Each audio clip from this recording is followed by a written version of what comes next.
We are live, excuse me, on Proline TV for this Tuesday, the 16th of December, 2025. That means, yes, since I can add, man, there's only a couple more weeks left for 2025. Anyway, we're going to be talking about the bowls, and we're also going to be taking a look at the brackets for college football as far as the playoffs are concerned.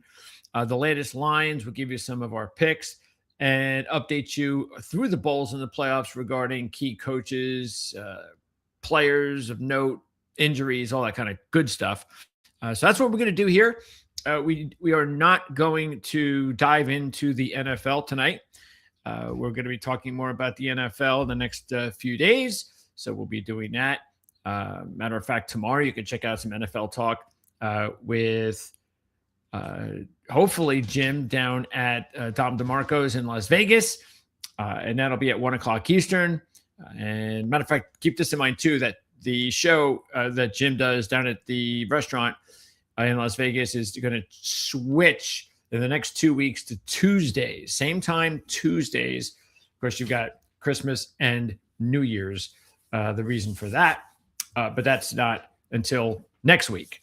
And then on Thursday and Friday, we'll have some more NFL and college football talk. Mark Lawrence joins us, of course, Jim Feist, Andy Isco, and so forth. Okay, so let's get right to it. And we've got a game coming up in about an hour. This is going to be the second bowl game. And remember, I just said this yesterday. I was doing the show with Gary Furman. Matter of fact, I probably talked about close to 40 minutes before Gary was able to come on. He was a little late. He was involved with the press conference with the team. That pushed our interview back. And so I talked a lot about not everything we're going to talk about here today, of course, but, you know, just a lot of what's going on with the bowls and the playoffs and so forth. And one of the things I mentioned was to keep in mind, and again, we're going to be breaking this down into two parts. I'm going to be covering all the games up until the Hawaii Bowl, the Christmas Eve game. And then when we do part two, hopefully that'll be next week sometime. I'm sure it will. I don't know what time yet. Then we're going to do the rest. And the reason that it's important to break them up is because of all the changes that happen. And you would think, well, you know, if you're a player and you want to opt out, aren't you going to let necessary people know right away? Don't you know? And the fact is you don't. Whether or not we get the information on time or we don't, the fact is that if you take a look at the bowls that are scheduled in a couple of weeks, there are a handful of games where there's like no opt-out updates at all. And you know that's not going to be the case. So you still have no idea which key players are not going to be available in some of these games, which is why waiting until as long as possible to talk about those specific games that we think that there'll be some additional opt-outs, maybe even some other coaching changes, who knows, injuries in practice. I think that's the best way to do it. I was doing a contest today, was filling out all my contest stuff. And the good thing about these contests are that they do allow you to wait until pretty much the day of the pick, the day of the game to make your pick. So I think that I'm doing the ESPN contest. There's like 3 of them. They have just the game, the lines, and the order, the preference. So I think that's pretty cool. So I ventured into that. And one of the lines, the reason I'm bringing this up, one of the lines, I believe it's Troy 3.5. And that was the line for about, well, ever since the game came out. 3. It was like 3. Then I think it came down to 1.5 when we were on the show, and I did it yesterday. And I mentioned, oh, you know, look, see, the line's already changing, and this is the reason why. Well, another reason why is that, as I mentioned yesterday, is that a lot of, especially once you get through the full weekend of the NFL, there's so much going on, and people are placing their bets. And remember, when the bowls start, you get that first influx of I don't know whether or not you want to call them wise guys, but the first influx of bets, serious bettors, and they look at the lines and they say, hey, I think that this is going to be a good line to take advantage of now. And instead of waiting for the line to change, which would be against me if I wait until game day. Then, and I don't know what the percentage is of that. Maybe that's about, I don't know, 35%, maybe 25% of the total amount that gets spent on the games or on the specific game. Let's just say the Troy game. So then you get to 24 hours before the game and the line drops from 3 to 1.5. Then on game day, the line is now 3 Jacksonville State. So the line moved 6 points in a couple of days and over 4 points in 24 hours. There were no dramatic injuries or news or anything like that. But this is exactly what I said yesterday. And this is why, if you really look, this could work against you. Like in my situation, even though I don't like, this is like not one of those games where I would advise anybody to put a lot of money on. But in my situation, I like Troy. So that's the team I'm going to go with. And I was at a point where, no, I didn't do it earlier because I didn't really care about it. But if I took it at 3, well, I'm out 6 points now. It's very possible that somebody out there with a lot of influence made a substantial wager to really move this. But one of the things that I think that is also possible, maybe more likely, is that once you get through the weekend of the NFL, this is the first game, it's on a Tuesday, the Monday night game. Oh, I get to concentrate now on the bowl game that I had. Who cared outside of Troy and Jacksonville State about this game, this Veterans Bowl game? So what you do is, okay, the Monday night game, the weekend's over. Let's see how much money I have for the new week of wagering. And, this is the start of the new week. So you go into this game and you start looking at the game and you go, well, wait a second. Troy doesn't have their starting quarterback and their starting running back. Oh, Jacksonville State. And I already knew that, obviously. We talked about it yesterday, and I still didn't care. I think the one thing that does hurt Troy more than as far as the 2 injuries is the runner, Meadows. But as I said yesterday, the kid does not even have 700 yards rushing. Okay, he's not a 1,200-yard rusher. He's not the best player on the team. I mean, it could be, but I don't think he is. And then you look at the quarterback situation. Remember, Goose Crowder, starting quarterback, gets hurt, game 3 or something like that, out for about 2 months. The backup, who's going to play today, comes in and struggles for the first game or 2, which is likely, and then all of a sudden he starts playing really well. And Troy goes on this 5-game, I think, what do they have, like a 5-game winning streak with this kid with the backup? Let me see so I get it exact. So Crowder gets hurt in the Memphis game. That's game 3.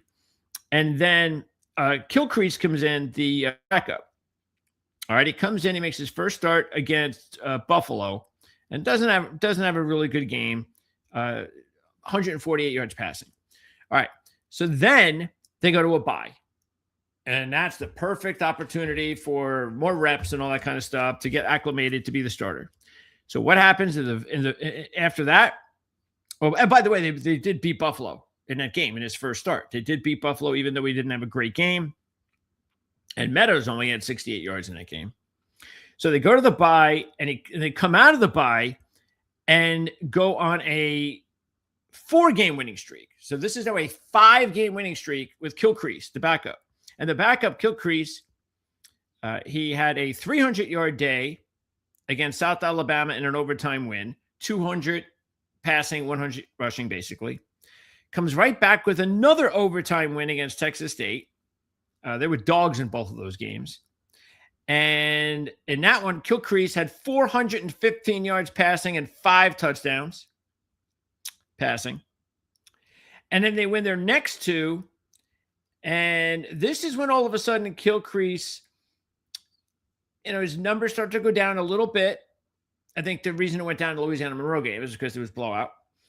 And he probably didn't really need him to pass too much. So he still had 223 and a touchdown. And then in the Louisiana win, he had probably his worst game statistically, just 180 yards and an interception. Actually, that wasn't. The worst one was the one after that stopped the winning streak, the one against Arkansas State.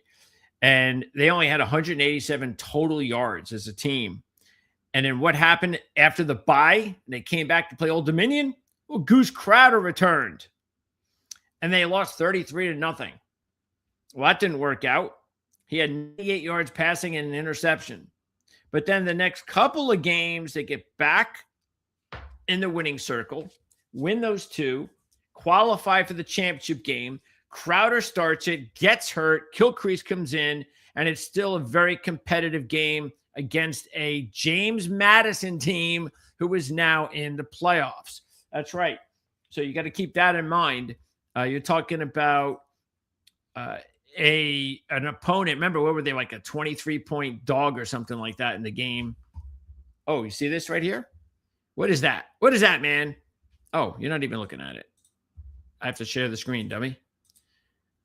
Okay, there it is. Mark Lawrence's weekly playbook, the Playbook 2025 College Bowl Guide #1. All right, so this is what you want to purchase. Go to playbooksports.com. It's got all the cool stuff in it. Look at that. Last 4 years, bowl guide, 97-62, 61% on all sides. All right, so this is what you want to get. All right, no more for you. You got to pay for it. Okay, so, yeah, I just wanted to double check because, again, the line, where is it? Here it is. Okay, so the line was actually even the guide had the line at 3 Troy, of course, because this came out. They were putting it together. It didn't even come to print until a few days ago.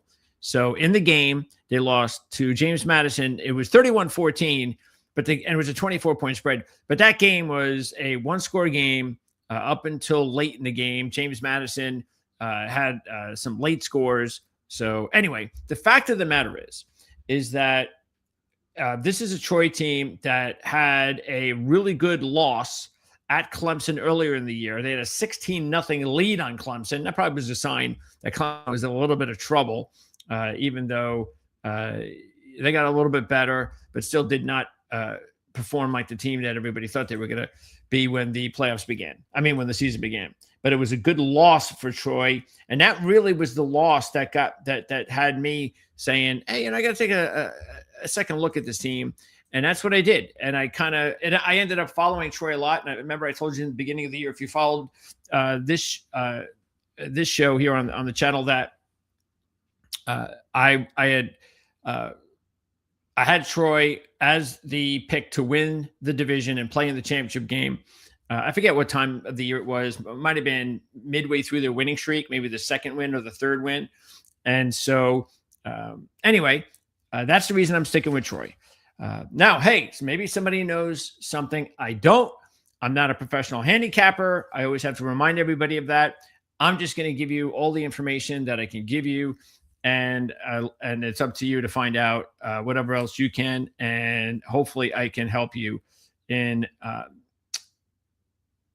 putting together a really good bowl season of games here. So I know I haven't looked off to ask Mark when we do this on Thursday, what are the odds regarding the angles with, say, dogs and bowl games and things like that? Because I always just have it in my mind that dogs do really well during bowls.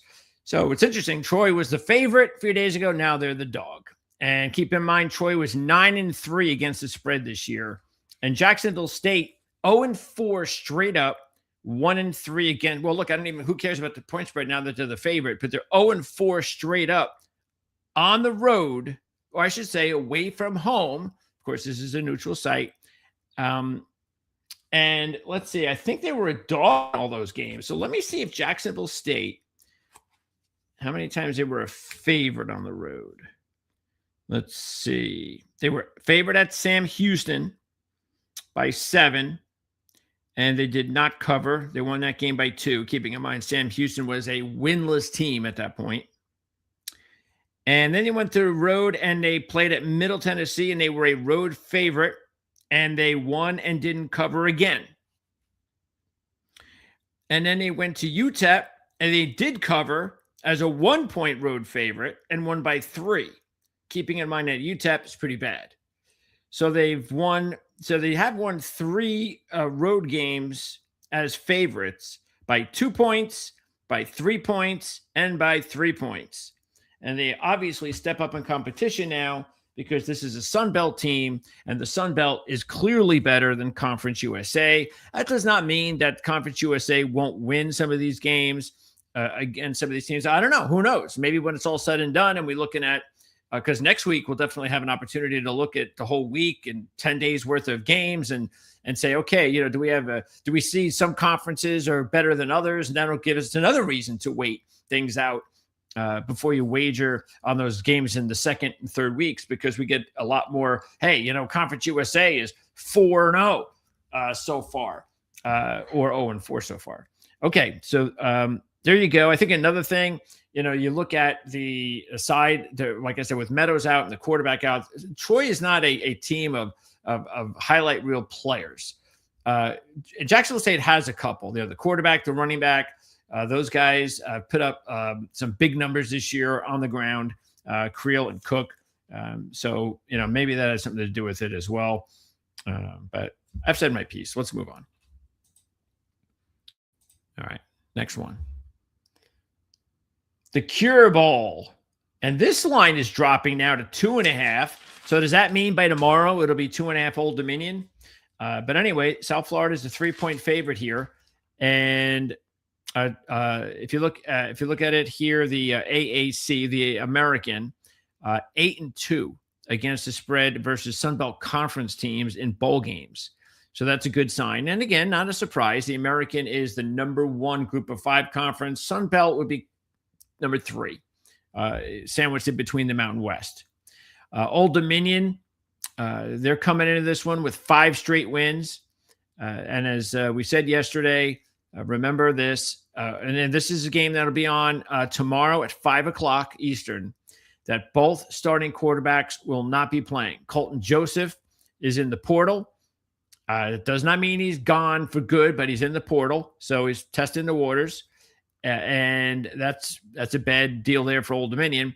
And Ricky Ronnie's coming back, though. He has an extension. He's coaching the game. He'll be there. But it looks like they're going to start a freshman quarterback who only has 15 career attempts, Quinn Hennikel. All right. So now he has over 100 yards rushing. So that's the type of quarterback Old Dominion looks for. Joseph has over 1,000 yards, the quarterback that's transferring. So you can see that they're hoping Hennikel can pick things off. And who knows, maybe this is also a blessing in disguise for the Monarchs. They'll get to see Hennikel, and maybe they wind up, still getting Joseph to come back. As far as South Florida, though, no Byron Brown. So both starting quarterbacks are not playing in the game. And I think most people would believe that Brown will end up in Auburn, whereas head coach is Alex Golesh. New head coach Brian Hartline will be taking over at South Florida, the offensive coordinator at Ohio State. And the interim coach is going to be Kevin Patrick, the defensive line coach. So there is right there, you got the advantage for Old Dominion. This is why I'm saying maybe tomorrow, we're zeroing in on this game. Oh, look, the head coach is back for Old Dominion. The head coach is not back for South Florida. Oh, there's a major advantage for Old Dominion. So we'll see how that plays into it. But South Florida, their quarterback that's going to replace Brown is a senior, Gaston Moore. He's actually a Tennessee recruit. So he has played for 4 years with Tennessee. He only threw 44 passes, threw 20 passes for South Florida this year. But again, at least you got a senior, and it's probably his first start going up against a freshman for Old Dominion. And you've got the American better conference than the Sun Belt. You're only having to give a couple of points now. I think that's important.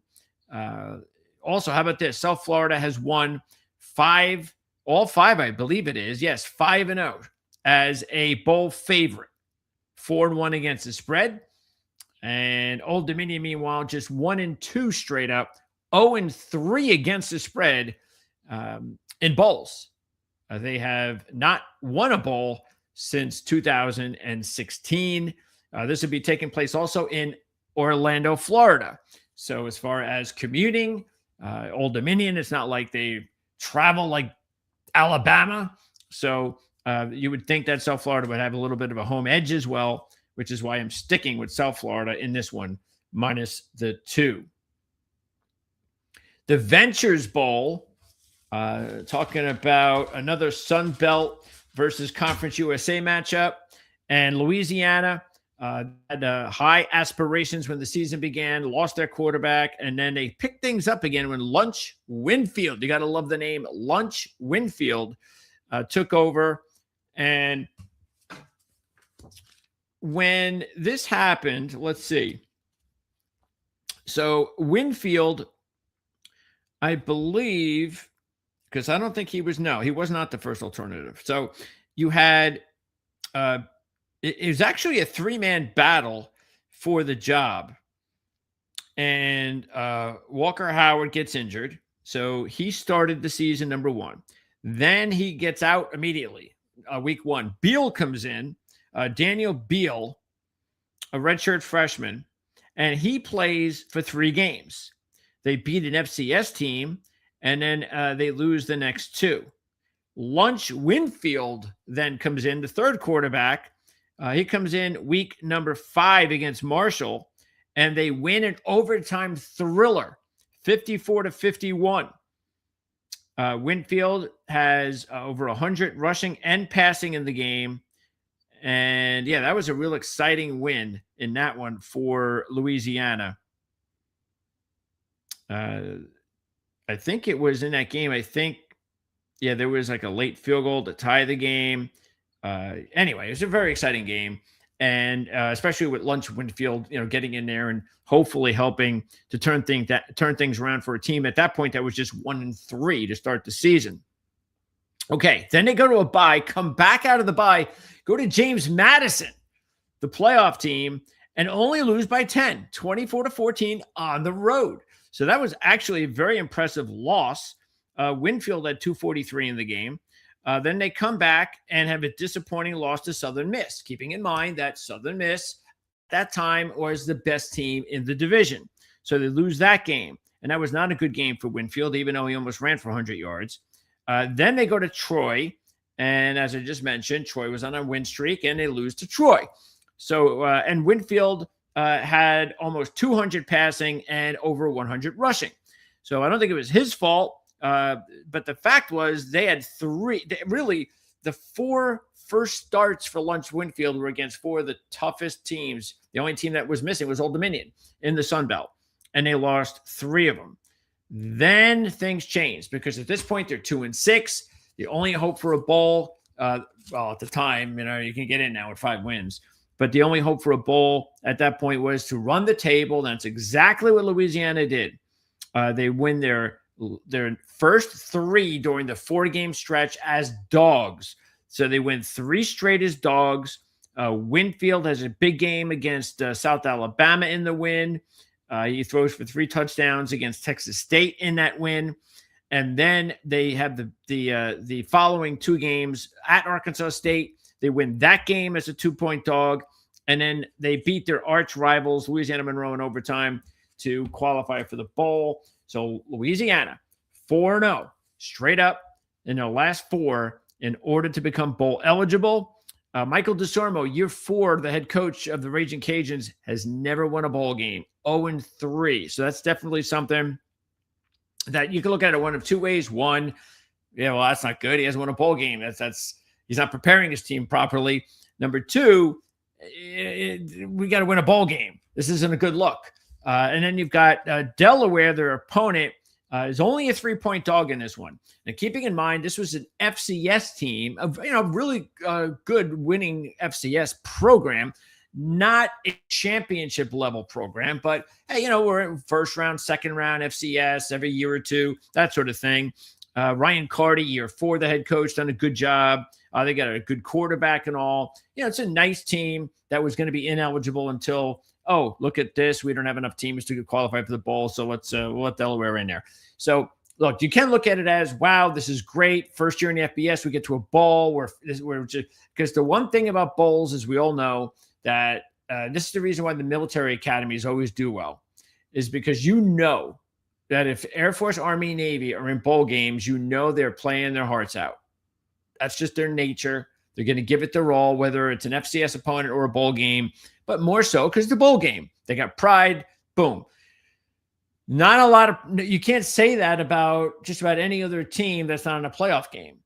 Now, sometimes you can, like Utah, final game for Kyle Whittingham, they're going to play, pretty much, okay, they're going to play hard.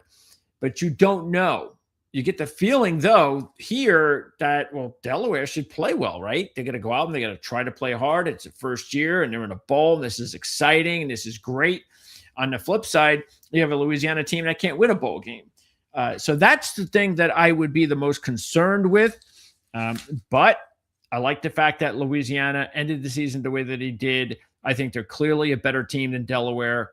They're one of the better teams, or they had the talent to be one of the better teams in the Sun Belt this season. They ended the season strong. It's a better conference than CUSA. And so I'm taking Louisiana. Now you have, check this out, a Sun Belt Conference USA matchup once again. And once again, let me just check this out. Yeah, interesting because Troy was the original favorite of the Sun Belt Conference USA. Then we know what happened there. They did the switcheroo. And then Louisiana is the favorite. And now Arkansas State's the favorite. And none of this should be a surprise because you've got a better conference and so forth. Missouri State, remember, their coach is gone. This is important.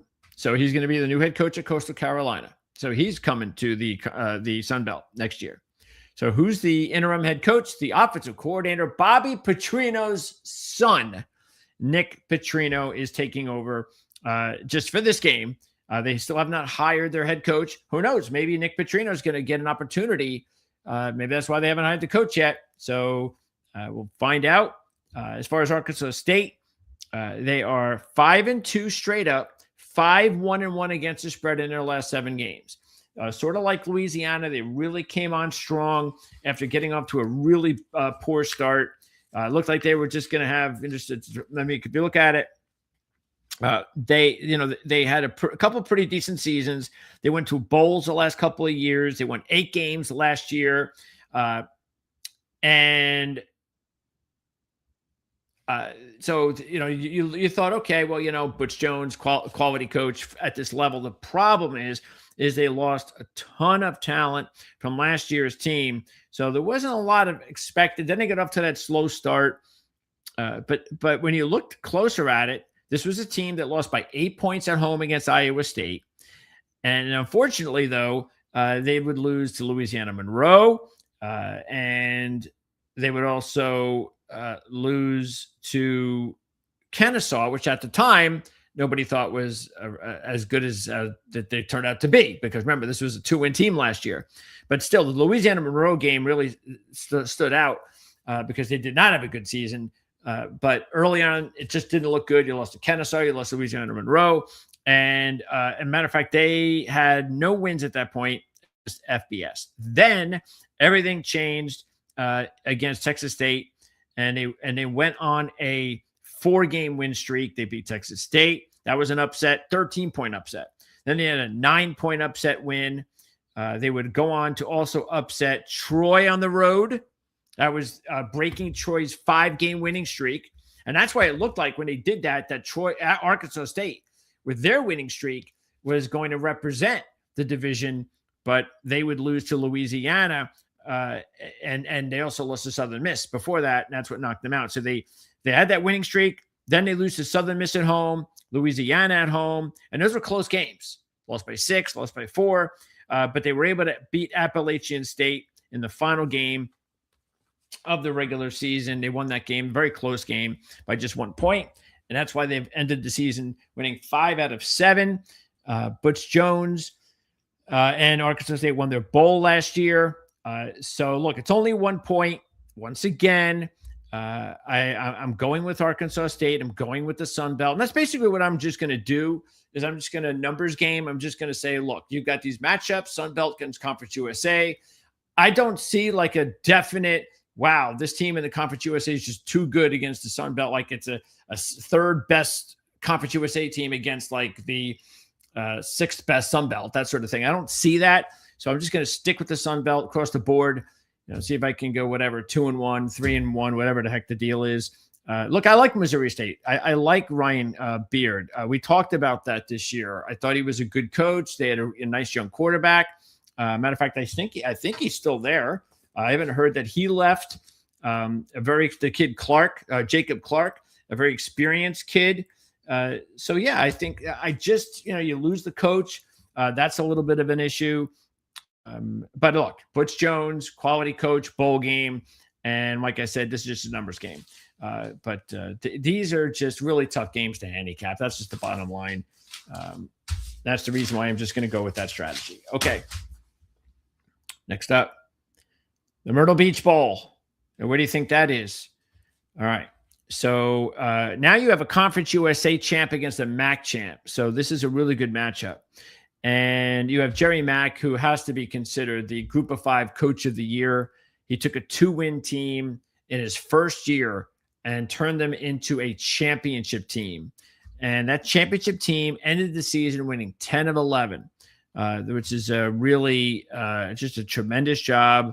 So I don't know how longer he'll be at Kennesaw if he has another strong year next year.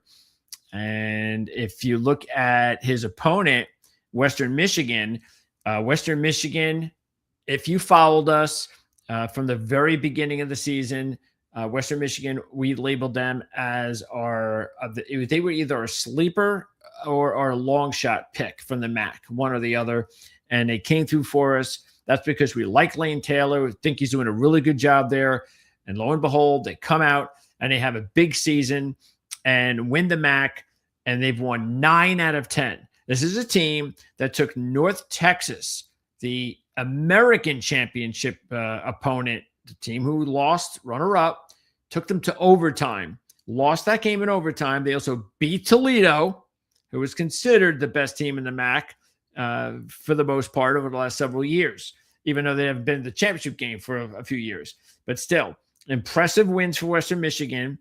Kennesaw had that strong, even though at the beginning of the season, this is why it's so, you don't know what you're getting. That's why I say it every year. You don't know what you're getting in the NFL or college football until you're weeks in, maybe even a month or so in, because matchups and it's the beginning of the season. Well, Kennesaw lost to Wake Forest 10-9 in week 1. And after a 2-win season in Wake, nothing was expected from Wake this year. Coaching change. Oh, that's going to be 2 bad teams. Well, that's ugly. Nope. They're both in bowls. And Kennesaw is a championship team. But Kennesaw, if you look at it, the problem is that was it. That was what you can hang your hat on outside the conference. Whereas Western Michigan had a couple more of impressive showings, and they had a nice, impressive win in the championship game. Kennesaw, I think there was a comeback of the Jacksonville State win. That was a close one. Very fortunate to get by that one, winning that game late. Great season for Kennesaw. You know what? I think this line's going to drop. It's already dropped a little bit from 4 to 3.5. I can see this line dropping more by game time, 11 o'clock on the 19th, which is what was that? Thursday morning, the 19th, whatever it is. So I really think that's going to drop that spread, because Kennesaw, they're just one of those teams that I think when you take a look at them, you take a look at the fact that, they have an exciting quarterback in Amari Odom, even though Brock Lowry is no slouch. He's more of a runner than a passer. So it's not like Western Michigan or Kennesaw. They don't have any. I mean, Kennesaw does have, I think they have this 6'8" receiver, a Rutgers transfer. That could be interesting to keep an eye on. I don't know how many more years of eligibility he has, but I'm not sure where he is. But hopefully he's got enough time to become something, because it'd be nice to see if maybe a 6'8" receiver could do something at the next level from the Sun Belt Conference. Or who knows? Maybe he'll wind up transferring. Now I got to see where he is. Where is this kid? Because he would be a really good red zone target. Let's see. Where is he? Wait a second. I could have sworn that was on Kennesaw. Did I have that? That was the championship game. It wasn't Kennesaw. It was Jacksonville State. It's DeAndre Johnson. And he actually had a touchdown pass, I believe, in the game. So this kid is 6'8", 215, and he's only a sophomore. I don't think he's going to be at Jacksonville State very long. I think there'll be a team in the group of 5 that'll see this kid and his size, and he started out in the group of 5, and they're going to give him a little money. So keep an eye on DeAndre Johnson. Heck, he's playing tonight for Jacksonville State. But look, Kennesaw's got another receiver. I knew they had a receiver. It's just a different receiver. I think his name is Benyard. So they got a good receiver. They've got a really dynamic quarterback. Western Michigan has a good running back. And matter of fact, I think the running back was the MAC MVP, Buckley, I believe, and Lowry. Look, the MAC is better than the Conference USA. Every conference is better than Conference USA. So that's where I'm going. I'm going with Western Michigan. And I just think that, again, if I'm just looking at it from if I had no allegiance to either one of these teams and I'm just a fan, you're going to root for Kennesaw State.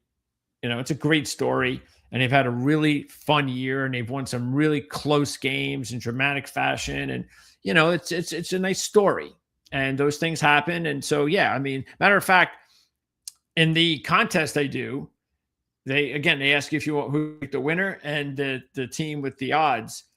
And so I actually took Western Michigan to win, and I took Kennesaw to cover. I don't do that often, but because this is one of those matchups where if both teams were playing in different games, I know I'd take them both, but they're playing in the same game, so I have to decide on one of them. And I'm taking the better conference champion. I'm taking the team that I liked before the season began. So I'm not going to deviate from that. The Broncos have won 9 out of 10. So it's really good. You got a team that's won 9 out of 10 against a team that's won 10 out of 11. So this is a really good matchup. I'm glad they got it right, which is very rare for the NCAA. The Gasparilla Bowl is also on the 19th. This will be the next game up at 2:30. I guess, is this a Saturday? Maybe this is the Saturday games because it probably is. Okay, so wait, let me see. Where's my calendar? It is 19th. It's Friday. All right, so that's good. That means Friday, 11 o'clock, we can start watching. We can get Friday's a good day, sort of like college basketball in the tournament. You take off on Thursday and Friday. Maybe you want to take off on Friday and do some bowl hunting and bet on some games. So we'll and a great way to start off with a really good, 2 champions playing each other at 11 o'clock. Then you get the Gasparilla Bowl at 2:30 in Tampa, Florida. And here we have, I think, a good upset possibility. We're going to take Memphis. The line has dropped. It dropped a little bit. It's now at 170, 4.5. I was up to 6. And this is a game. This is a situation where I think you want to take them now. If you're going to take Memphis, take them now. Here's why. If you look at the opt-outs, it's completely one-sided. No key players at this point have opted out for Memphis. And you look at North Carolina State, they've had 5 key opt-outs. The only good thing is their quarterback, CJ Bailey, a very exciting quarterback. He's had a good season. He's there. Because if he wasn't there, this might be a pick'em. But he's there. Unfortunately, the tight end's not there. And he's an NFL tight end. That's the reason he's not going to play in the bowl. You've got Hollywood Smothers, the number 1 running back. He is going to more than likely transfer, so he opted out. You have an NFL quality tackle, offensive tackle, who decided to opt out. Defensive tackle and corner. Matter of fact, Devin Marshall, the corner who opted out, 15 PDs and 2 interceptions this year. A lot of key guys have opted out for NC State in this game. Memphis 4-0 straight up and against the spread in the last 4 bowl games. NC State 0-5 straight up, 1-4 against the spread in their last 5 bowl games. So all of that, even before they opt out, said, hey, Memphis is looking pretty good here based on those trends. The one negative, there's only one. The head coach, Charles Huff, will be taking over from Memphis. This will be his 3rd coaching gig in 3 years. So he goes from Marshall, and I think he was there for a few years. Then he goes to Southern Miss for a year, bounces over to Memphis the next year. So Ryan Silverfield is off to Arkansas. The interim will be their assistant head coach and DB's coach, Reggie Howard. So that's good. It's your assistant head coach.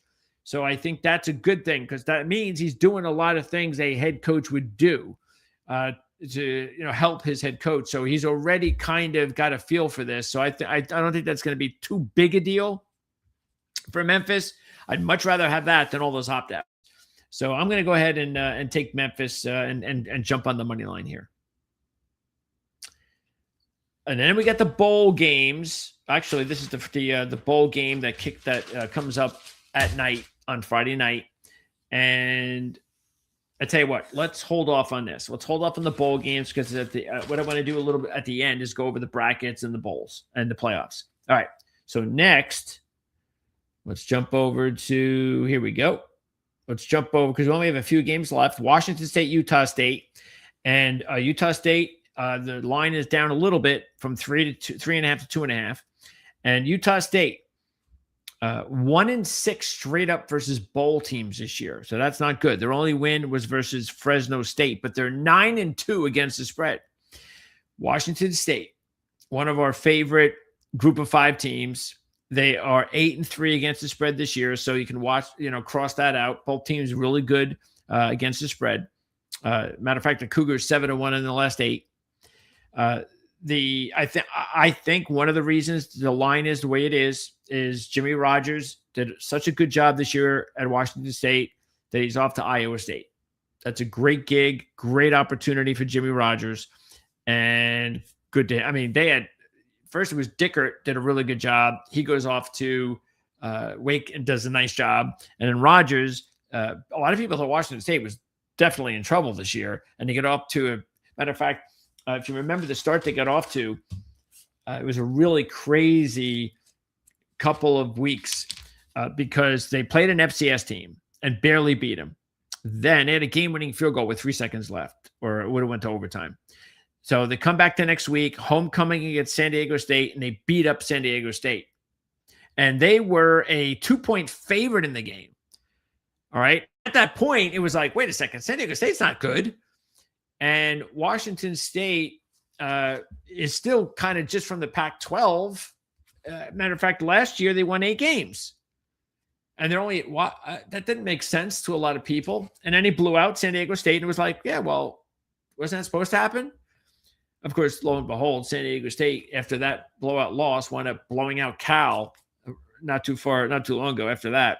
But that's a different team we'll talk about next week. So then after the blowout win, they go to North Texas and lose the game 59-10 with 5 turnovers. And it's the type of game, and we talk about this in horse racing, handicapping, which, by the way, we will be back on Thursday. Gulfstream races, we're going to talk about that with John Hardoon on Thursday. Then we take a month off, and we come back. I think it's the week of the 24th. Big races at Gulfstream Park, late January. That's when we return to a weekly horse racing show again. I figured I'd throw that in there. So what I'm going to say is, though, you draw a line in horse racing through a horse's just one race. It's a bad race. It's an anomaly.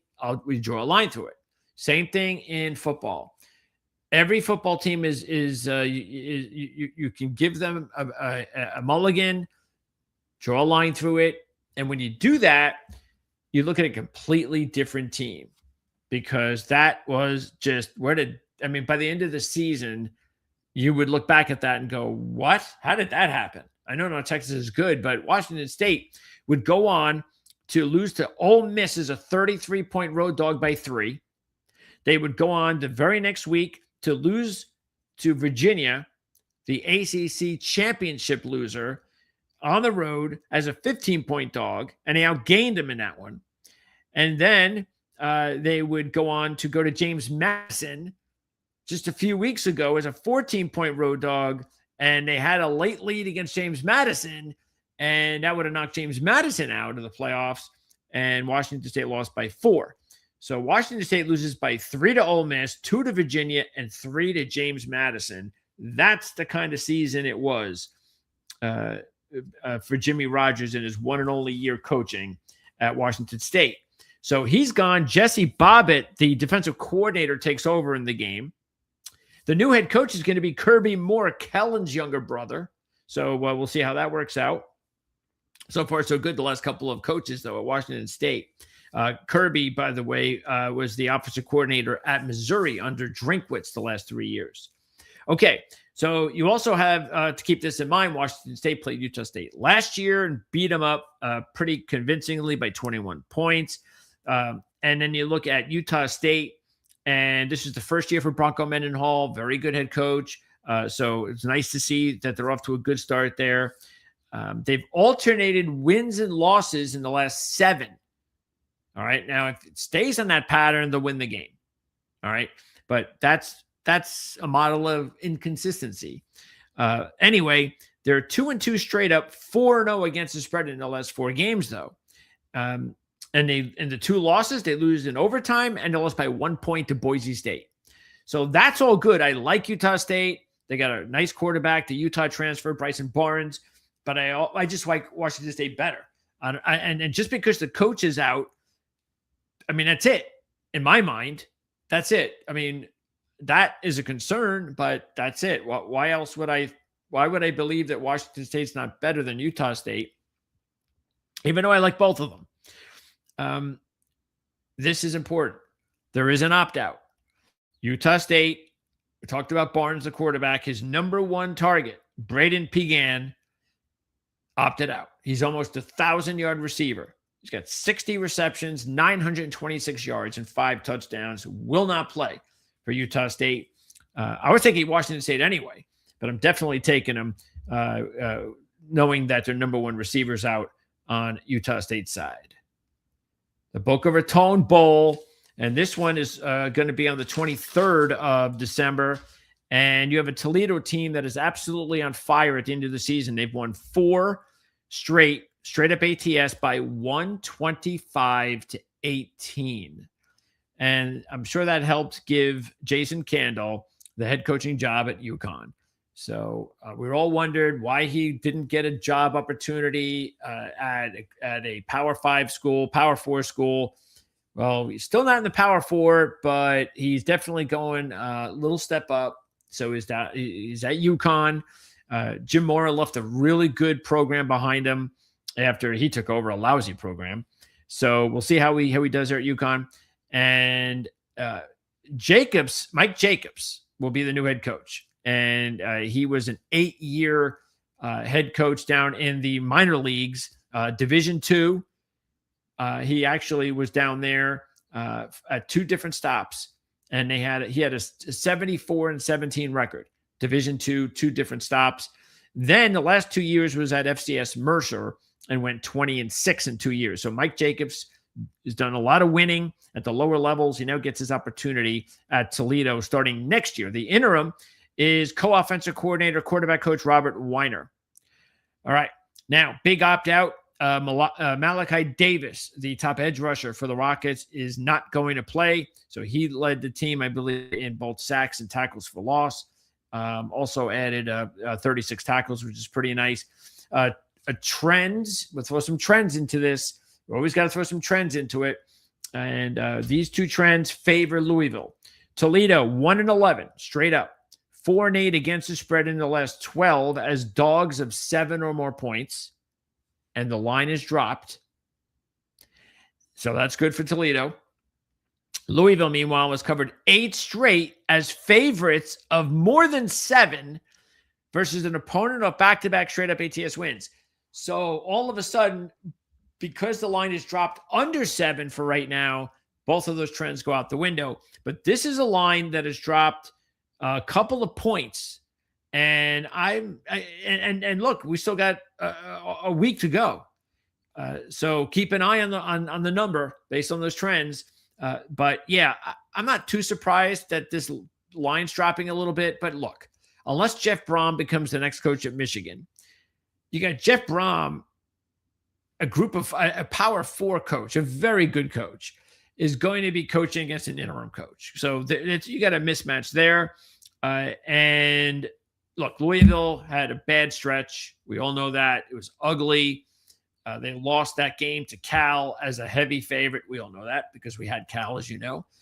And then they lose 3 straight, I think, or something like that. But they did recover in the rivalry game to end their season 41-0 against Kentucky. All right. If they didn't have that game, I would think completely different about this matchup. But they woke up before it was too late. They murdered a SEC team. Maybe that helped get Soups fired. But fact is that this line is now coming down a little bit too much in my mind. So I'm definitely going to go with Louisville here. Keep in mind, Toledo played Kentucky. You like to have those similar matchups. So it was Louisville 41-0 against Kentucky. Toledo lost by 8 to Kentucky earlier this year.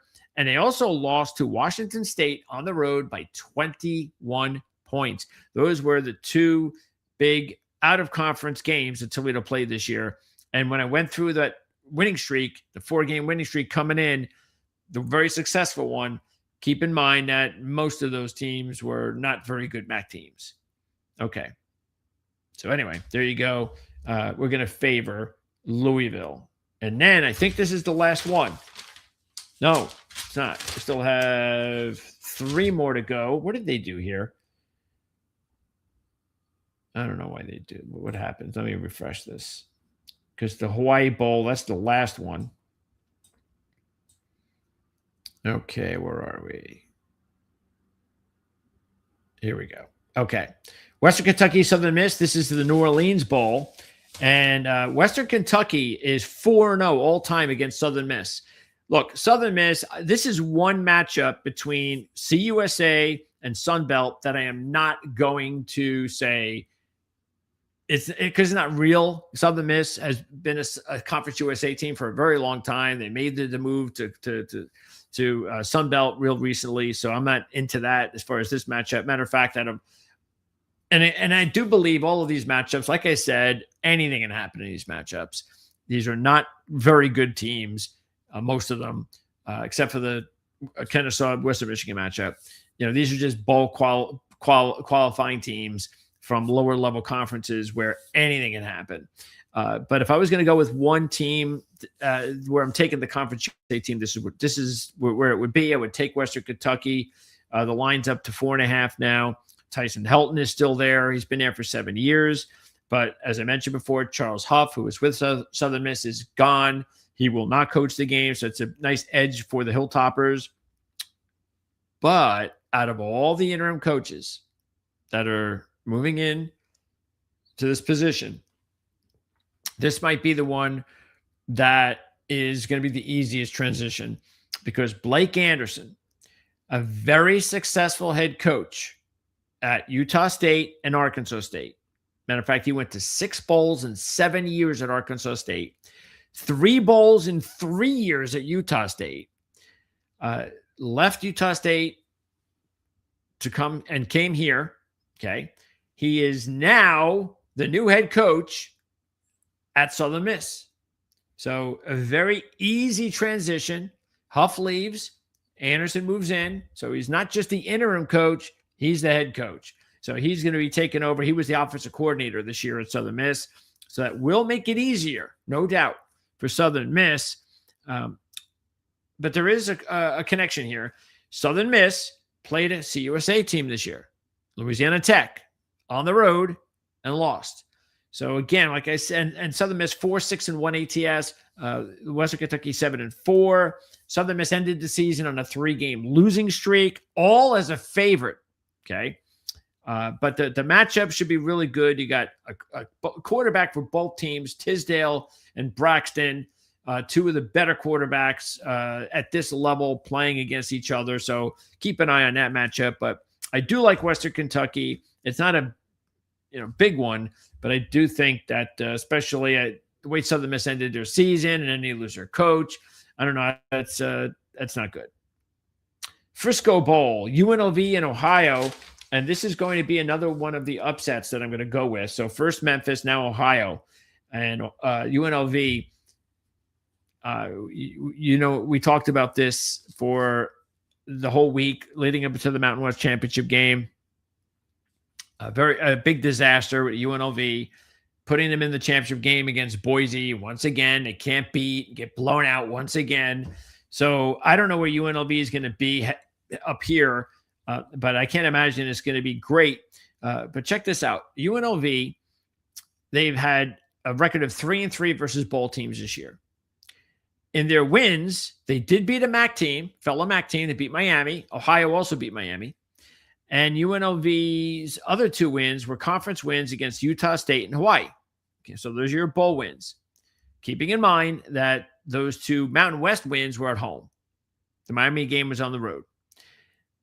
And let me see, because I remember that UNLV game a lot against Miami because I had UNLV in that game. And they were behind and had to make a furious comeback to win that game. I was very, very fortunate. That was like one of the games this year that I probably was very fortunate more than anything because I've had some bad luck games, as you know, that we've gone over. Yeah, they trailed 38-24 in the fourth quarter, came back to win that game. So, but so again, you're down 14 points. The other two wins against bowl teams were at home. The losses, 2 blowout losses to Boise, and they also lost at home to New Mexico. Meanwhile, when you look at Ohio, I mentioned they beat Miami. They had one of their losses, tough loss to Western Michigan, only by 4 points on the road. So that was a big one. That put Western Michigan on the trajectory to the MAC championship and Ohio out.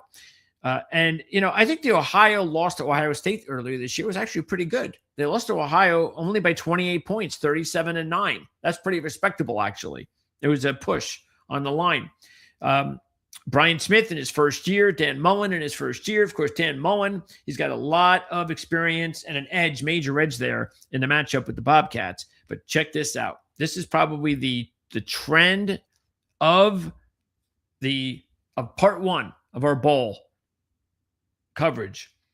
And you can only get this at Playbook Sports. And don't forget next year to order the Playbook Guide, because this is where I get all these trends from. Ohio has covered 16 straight as dogs of 19 or less when they take on an opponent with a winning percentage of 666 or more. And they're 1-0 this year in that same trend. 16 straight for Ohio. The line has gone up from 4.5 to 5.5. I'm not too surprised by that. You get Dan Mullen's name. You get UNLV, definitely a more sexy team, Mountain West champion, runner-up the last 3 years. And Ohio, okay, it's Ohio. That's not sexy, right? But I'll give you another reason to take Ohio. They've won 6 straight bowl games, okay? They've also, check this out, the MAC versus the Mountain West. Even though the Mountain West is a better conference than the MAC. That's why I said before, don't be surprised. Conference USA, they can end up beating the Sun Belt teams 3-1. Anything is possible. Well, the MAC, 5-1 straight up in the last 6 matchups versus Mountain West Conference teams in bowl games. 5-1 straight up in the last 6. So I'm taking Ohio here. Ohio was one of my early season dog picks when they upset West Virginia early in the season. Matter of fact, that was the cover that made it 16 straight, because West Virginia started the season 1-0. So that put them right there at 666 or higher, and Ohio covered the trend. And you do have to keep that in mind, that these trends go down the line. Doesn't matter if it's 1-0 or, it's the second week of the season or the end of the season. But when you get to 16 straight, that definitely is significant. Look, UNLV's got an exciting quarterback. They've got the Mountain West Conference Offensive Player of the Year, former Virginia quarterback, Calendria. He's really good, but Parker Navarro is also a pretty good quarterback for Ohio. They also have a 1,000-yard rusher. Bangura has already rushed for over 1,200 yards and 14 touchdowns. Navarro has over 800 yards rushing. Bruni has over 500 yards rushing. Between the three of them, they have 30 touchdowns on the ground. So, I'm taking Ohio in the upset in this one over UNLV. And then the final game of part one of our playoff preview. We'll be back next week for part two, and it goes right through Christmas, and that is Cal and Hawaii. And it would not surprise me to see this line change between now and the kickoff on Christmas Eve. This is an 8 o'clock game on Christmas Eve, so that's cool. I used to like it when Hawaii used to play on Christmas. I always thought that was cool because you would never see the NFL on Christmas, and there was nothing on. I didn't watch the NBA. So it was really nice to have a football game on Christmas, but I'll take because it's 8 o'clock. So I just won't watch the game. I'll record it and I'll just watch it on Christmas. And I'll just zone out the score. I don't think it'd be that difficult. It's Cal and Hawaii. All right. So we know Wilcox is out. He's been out for about a month. The new head coach is actually Oregon's defensive coordinator who will be coaching in the playoffs. The interim coach, get this, Nick Rolovich. And if it sounds familiar, it should for Hawaii fans. He was a head coach at Hawaii and had a successful run at Hawaii, so much so that he got a head coaching job at Washington State. So Rolovich, who is an assistant, he's a senior offensive assistant, is taking over. And overall, at both Hawaii and Washington State, in 6 years of coaching, he was one game over 500. Which is not bad for Hawaii and Washington State.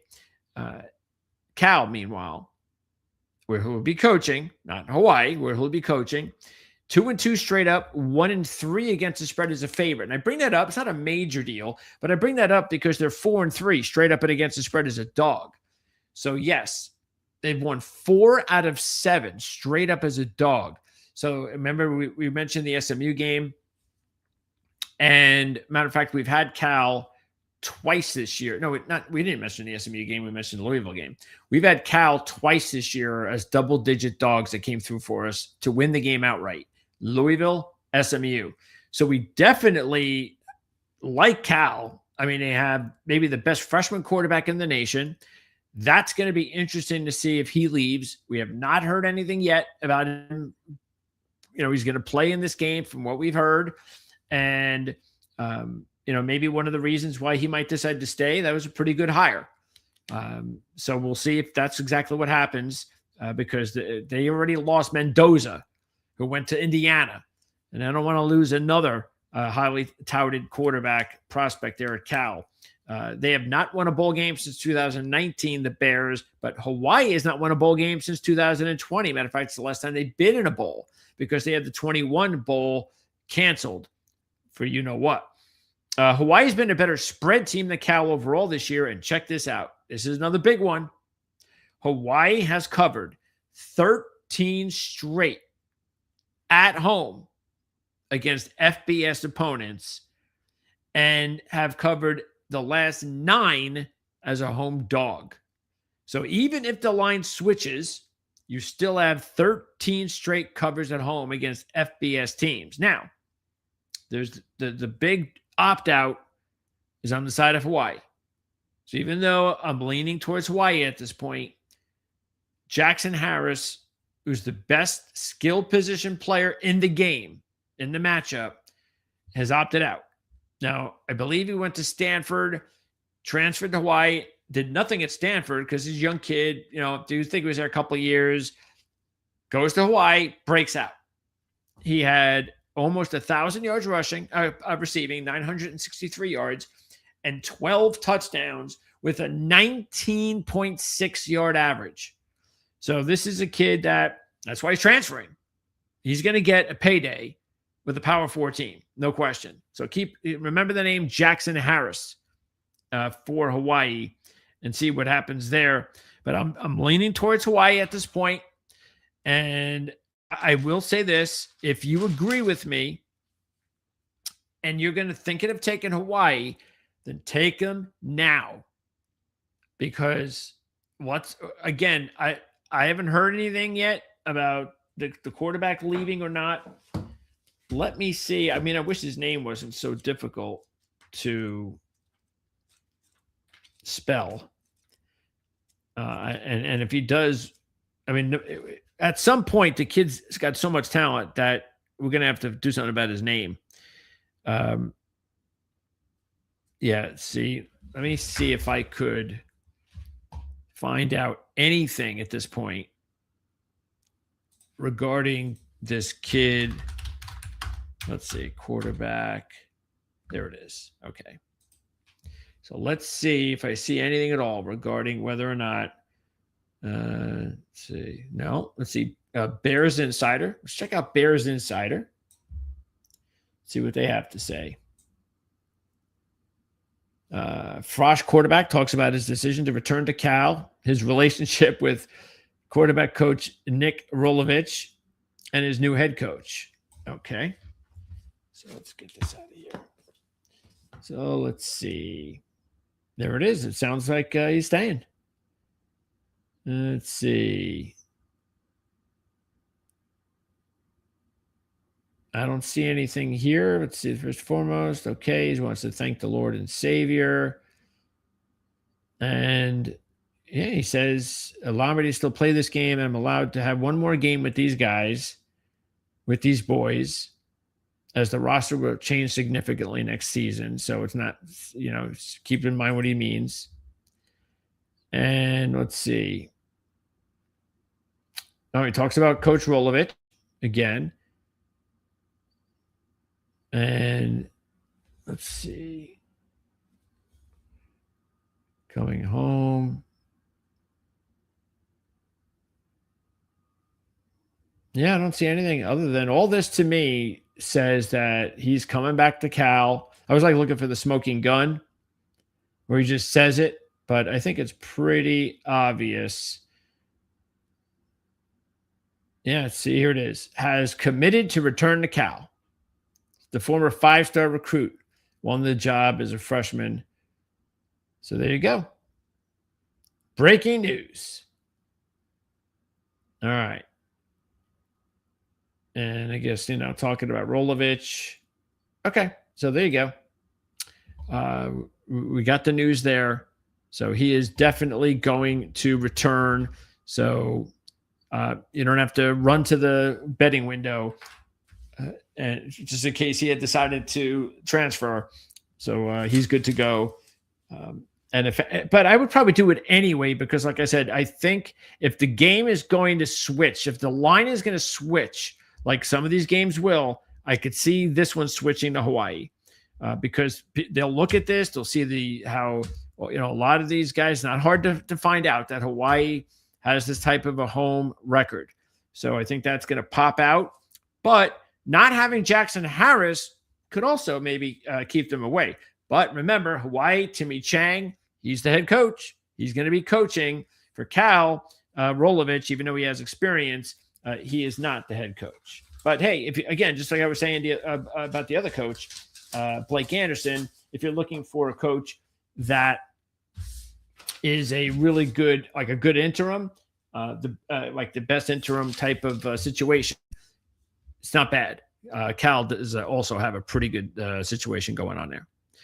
All right. So there you go. Those are the bowl games. Again, we are going to be back next week to talk about all the other bowl games, starting with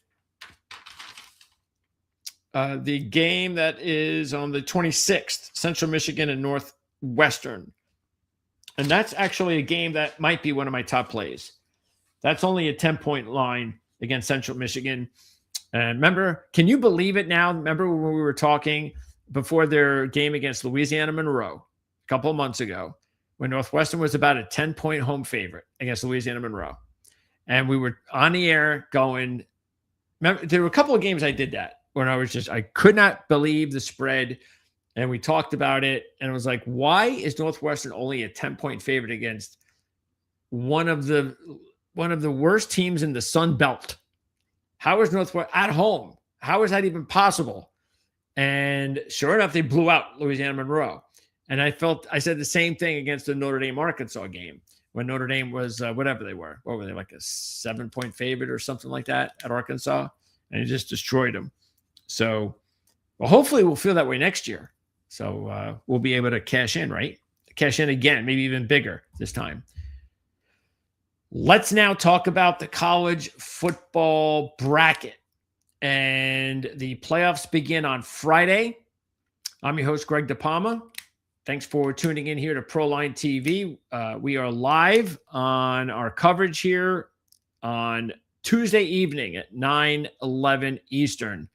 If you want to check out the Bowl Part 1 preview, you can check that out. For anybody that is watching on demand, you can check it out. We have that show that's in the library and links in the description as well, because we have interviews last week and this week with Gary Furman of Canesport.com for the Miami Hurricanes point of view, and Owen Buchanan from TexAgs.com from the Texas A&M point of view. So I was real fortunate to be able to get both guys for just the one game and first round of college football action that is clearly going to be the best game and the most entertaining.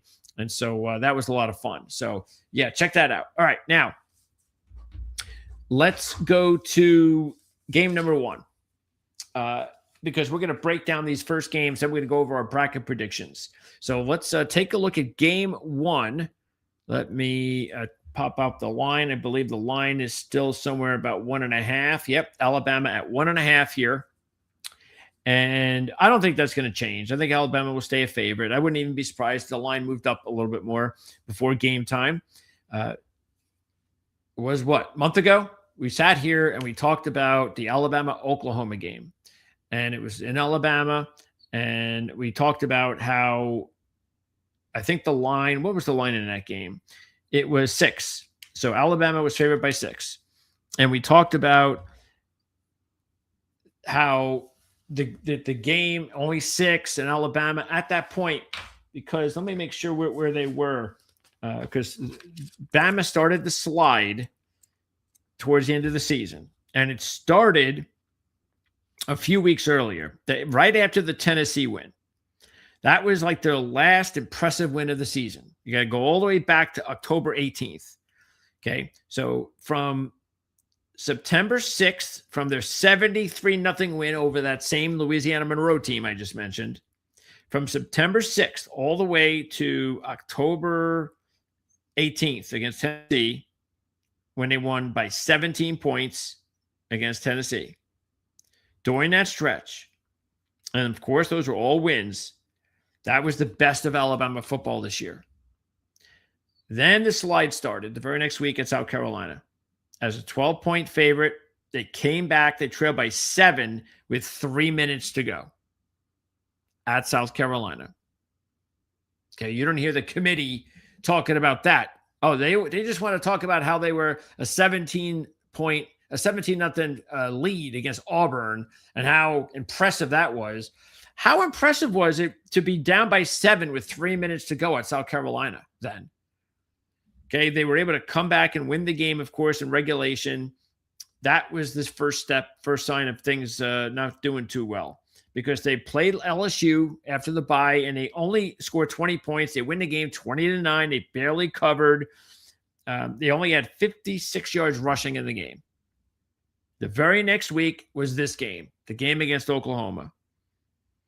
And even though they had a big advantage, yards advantage, they had an advantage of 406 to 212. They lost the game. Okay, they lost the game, right? So now, and again, when we went into it, what we're starting off with was they had already showed signs that, I don't know. You know, that LSU game was a big one because that was one of my top plays of the week. because I still felt that, all right, no, I'm willing to give you one, game to South Carolina. I'm willing to give you that. But hey, this has been a really good run. They're already talking about, I think they were top 5 at the time, already talking about they've got a national championship type team.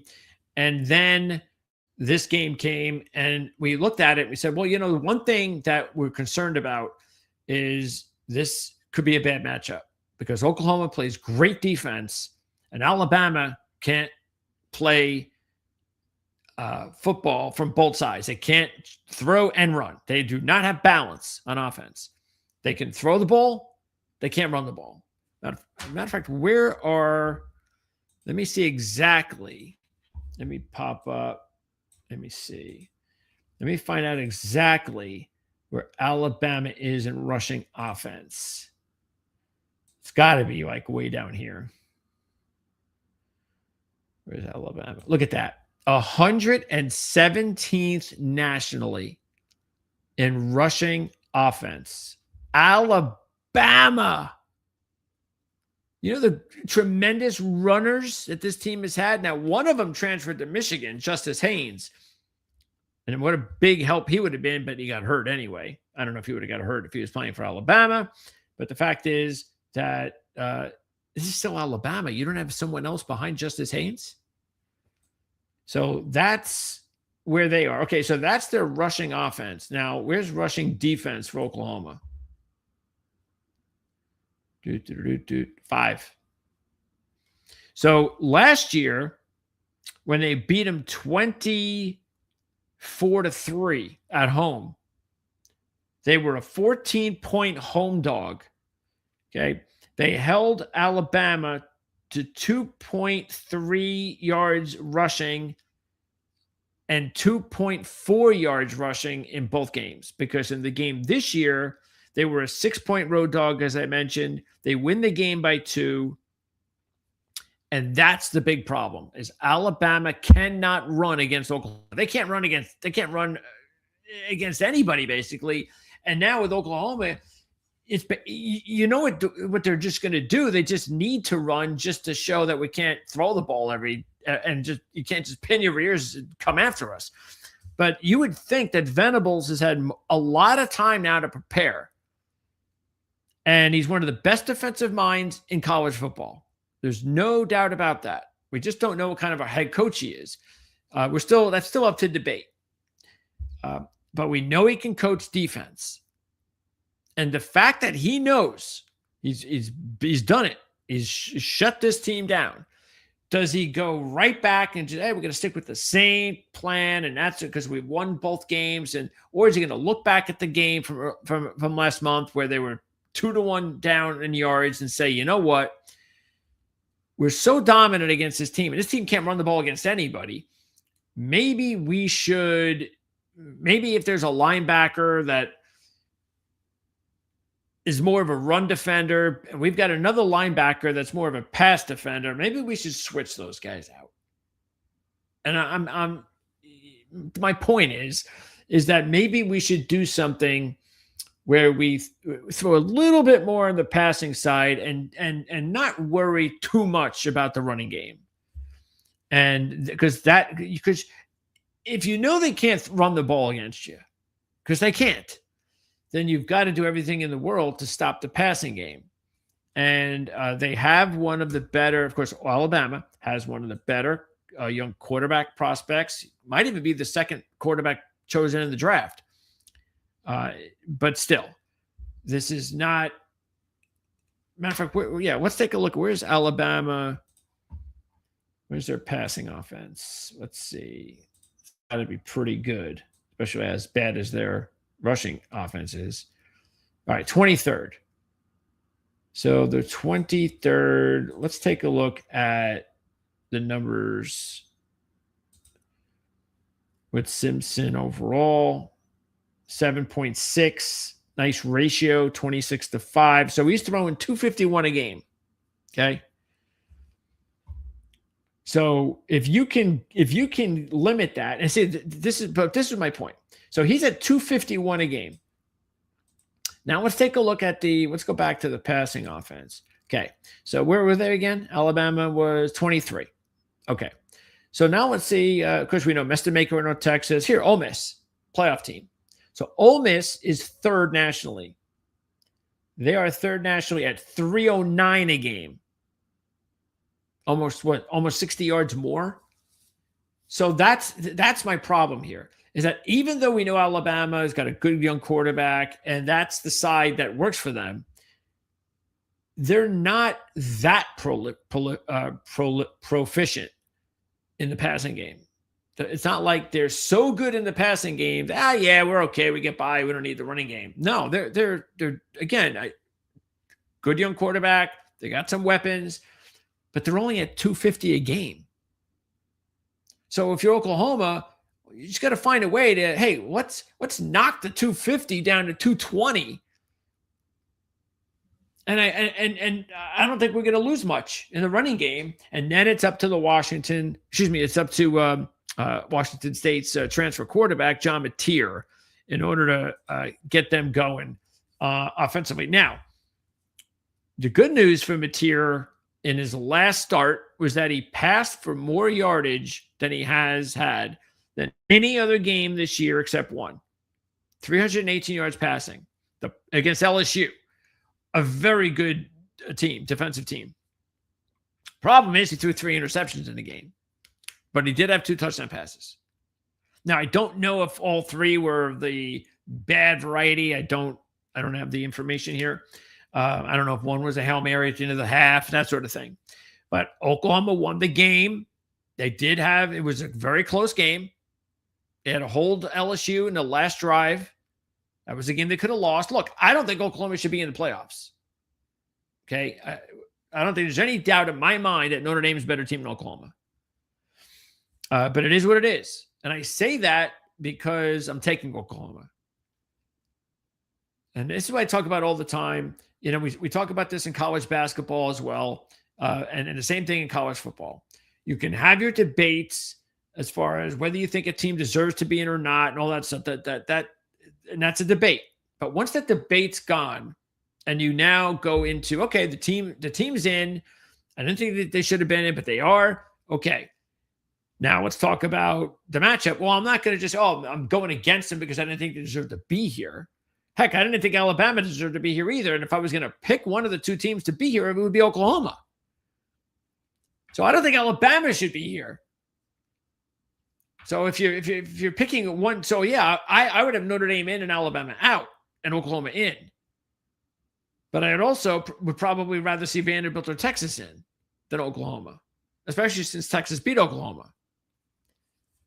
But it is what it is. And now we're in a game of 2 teams that I don't think in this match, look, if you're Indiana, they're the number 1 team, the number 1 seed. You were put in a position that I think is the best position that you should put in, which I think it should be. Now, look, Ohio State's not in a good position. They're the 2nd seed, and look who they get to play. If you're the 2nd seed, you're like, well, wait a second. What if there's an upset one of these 2 games here? Why aren't we here? No Kiffin. Why do we get Texas A&M and Miami winner? So Indiana, though, they're in a good position. They got 2 teams that have big warts. Okay, now saying that, again, like I said, well, that's that. Now it's a new season. What do we like here? And the reason, some of the reasons I like Oklahoma, and I just told you some of it. I think it's just a one-sided Alabama offense. Everything is going to be about the passing game. They can't run the ball. Alabama is not going to sniff a national championship this year. They don't have any balance at all, and they do not have a elite defense, and they do not have a prolific passing attack. And that's what you need if you have no running game. You have to be elite in something else. They are not. So because of that, will they get past Oklahoma? Sure they could. They're a favorite. Can they get past Indiana? I don't see it. I think Oklahoma can get past Indiana, though. And the reason I think Oklahoma can get past Indiana is, look, if I'm Indiana, I don't want Oklahoma. Because, again, if you're Indiana, you got a really good defense, too. Then you're in the same situation. All right, one-dimensional team, and we can handle that. With Oklahoma, though, the reason why I'm taking them, first of all, they're at home. They've beaten this team twice in the last, 12 months, something like that. They just beat them on the road a few weeks ago. And as I was saying when I was going over the game a month ago, this could be a bad matchup for Alabama because of that, because they can't run the ball, and Oklahoma is a very good defense. So we saw what happened last week with Georgia, 2 weeks ago with Georgia. Georgia is really, if you look at Georgia, they're like a team defensively that they are, I think it is let me see where their pass defense is. Georgia's pass defense, how far down is it? I don't know if it's this far down or not. Let's see. There it is, 48. Okay, that's not very good. That is not good. Like a national, because again, this is still the passing era of football. So yeah, that's not good. Now they're good against the run, but not so good against the pass. And even though that's the case, okay, so you look at their rush defense, 4th. So you knew Alabama was going to run the football last week, but hey, maybe that we could take advantage of Georgia's pass defense because that's the weak spot for Georgia, and they couldn't do it.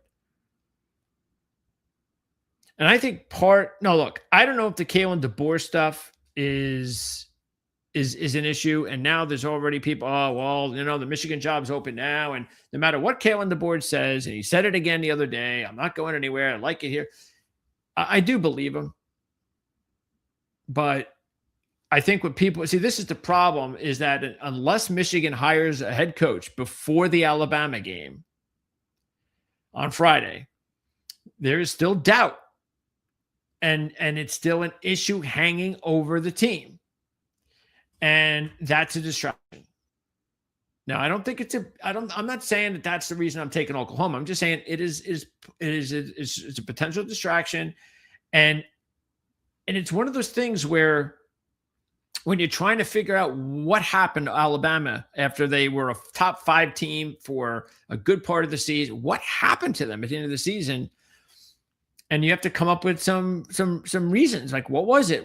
I don't understand. And so I think there are a variety of things. There are sort of several factors, and I think towards as we got closer to the end of the season, and there was some coaching room because James Franklin was fired, and there was right off the bat. And we talked about it on this channel with our Penn State guys, Marty and Dylan.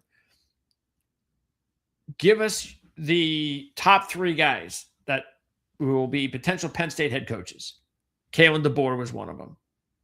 So right there, and let me see exactly when that was. So the Penn State firing happens, where is it? Okay, so he gets fired after the Northwestern game. That's October 11th. Alabama goes okay. So he gets fired after that. So the very next week is the Tennessee game, which is the game that they played their best game of the year. But then the rest of the season, that's when they started to fall apart a little bit. I mean, look, they're in the playoffs. They didn't fall apart like tremendously. They're still a playoff team. But still, you do wonder whether or not that 6-week period eventually, maybe that first week it didn't really matter, but longer it went, all of a sudden you're hearing things that has to be a factor. So you got the running game isn't good. You got the head coach deal isn't good. I think those are a couple of bad things. And you know how harsh, look, the average sports fan deals with it in their own way, in their own town, with their own team. And a lot of the times there's only, hey, you know what? We got a life. This is sports. We get into it. We're passionate about it. But, you know, we do other things with our lives. And that's just the way it goes. And Alabama, with their football teams, that is their life. That's everything. And I'm not putting them down over it. I'm just saying that that's how serious Alabama football is. So for us, if we're, Kalen DeBoer, somebody that might be the head coach somewhere else, and you have a fan base that is not exactly on Kalen DeBoer's side anyway. And they were not happy with the season last season, not making the playoffs. They were not happy losing to Florida State to open the season. And then all of a sudden, they start to wither late in the season, win ugly games. They lose to Oklahoma. They have the Auburn game that went down to the wire. Then they're hearing the rumors, and are we going to get to the playoffs? And there are a lot of people who still believe that if Alabama did not make the playoffs, that DeBoer would have been gone. Nobody knows. I don't think that's the case, but nobody knows. And nobody knows about this either because, hey, Kalen DeBoer, maybe you believe everything he says, and maybe he'll be right. Or maybe Alabama will lose on Friday night, and he'll be the next coach of Michigan on Saturday. I tend to think that he's going to be where he is. The thing, though, that I'm kind of surprised that he's dug in, but I really respect it because what he has gone through this year and what he's going to go through after losing the SEC championship game in the manner in which he lost it,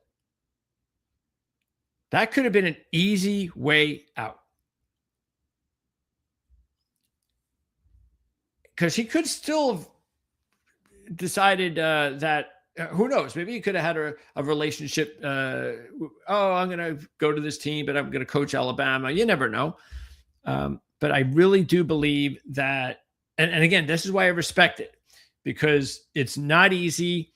And, he put a lot of effort into, when you put that effort into the recruiting and you want to see it come through, and also he knew what he was getting himself involved with here.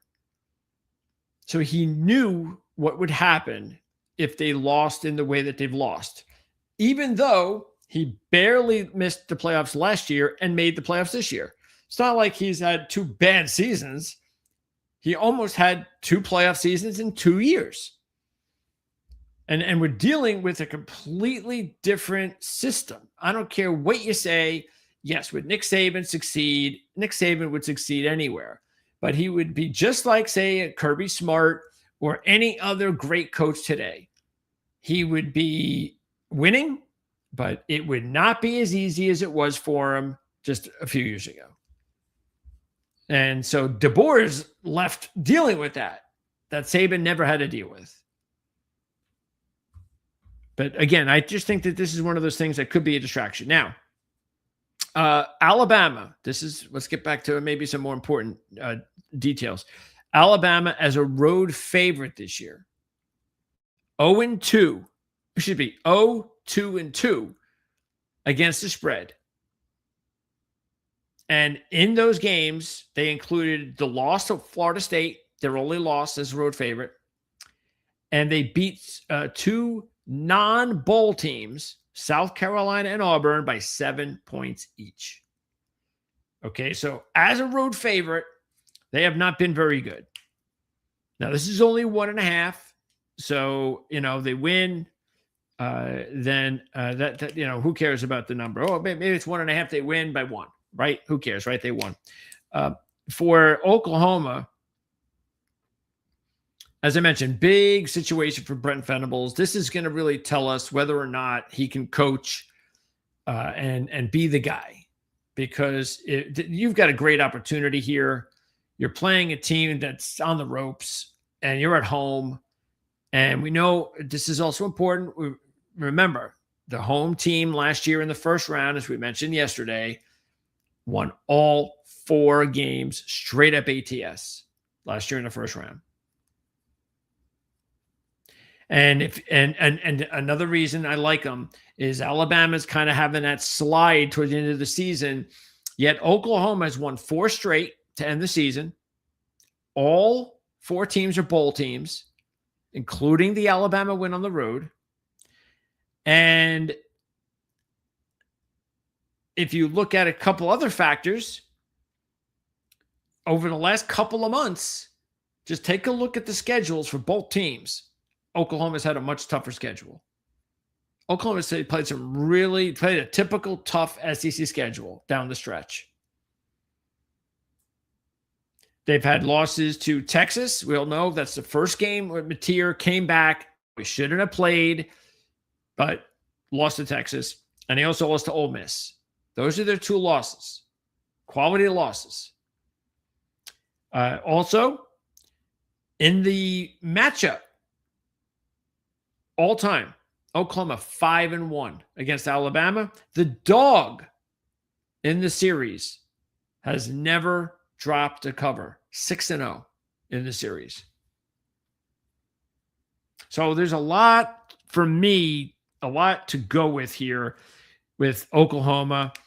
I also, even though he threw the 3 interceptions, like I said, I like the fact that he threw for over 300 yards against a good defense. That is what I want to see from Mateer. I want to see that, even though, again, there were some mistakes, there were some positive plays. You've got to be able to get that passing game going. And Mateer is one of those quarterbacks that they brought him here for a reason, to make the playoffs and to do something in the playoffs. And I think Oklahoma's got a chance to do that. If they can beat Alabama, I do believe that they are going to cause problems for Indiana. Next up, 12 o'clock Saturday, Miami, Texas A&M. As I mentioned, check out the link in the description of this video where you can see the interviews I did with both of our analysts from Texas A&M and Miami. And one of the reasons I wanted them on was because, as I've been saying for the past week, these are my top 2 long shot plays to win the national championship. Both of these teams. My original pick to win the national championship over the last 5 or 6 weeks was Notre Dame. That was my pick. I was very confident about it. I felt great going. I thought I was going to the playoffs. I had good money on Notre Dame. I was feeling good. I had all the confidence in the world, and then they did what they did. So I've had to go back and re-examine everything, which I don't like to do, but I did. Of course I did. And look, these would have been my long shots anyway. But now that Notre Dame's not there, I think they have a much better chance. Of course, you have to deal with Indiana and Ohio State, but I do believe that those are vulnerable top seeds. And that's why I think these two teams are, talent-wise, they're right up there with Ohio State and Indiana. I think, and the reason I'm taking Texas A&M to win the game and to make it all the way to the championship is because I just think that they have a little bit more. They've shown me a little bit more too. You've got an SEC battle-tested team against an ACC battle-tested team. And I just, look, Miami has kind of pulled to Toledo.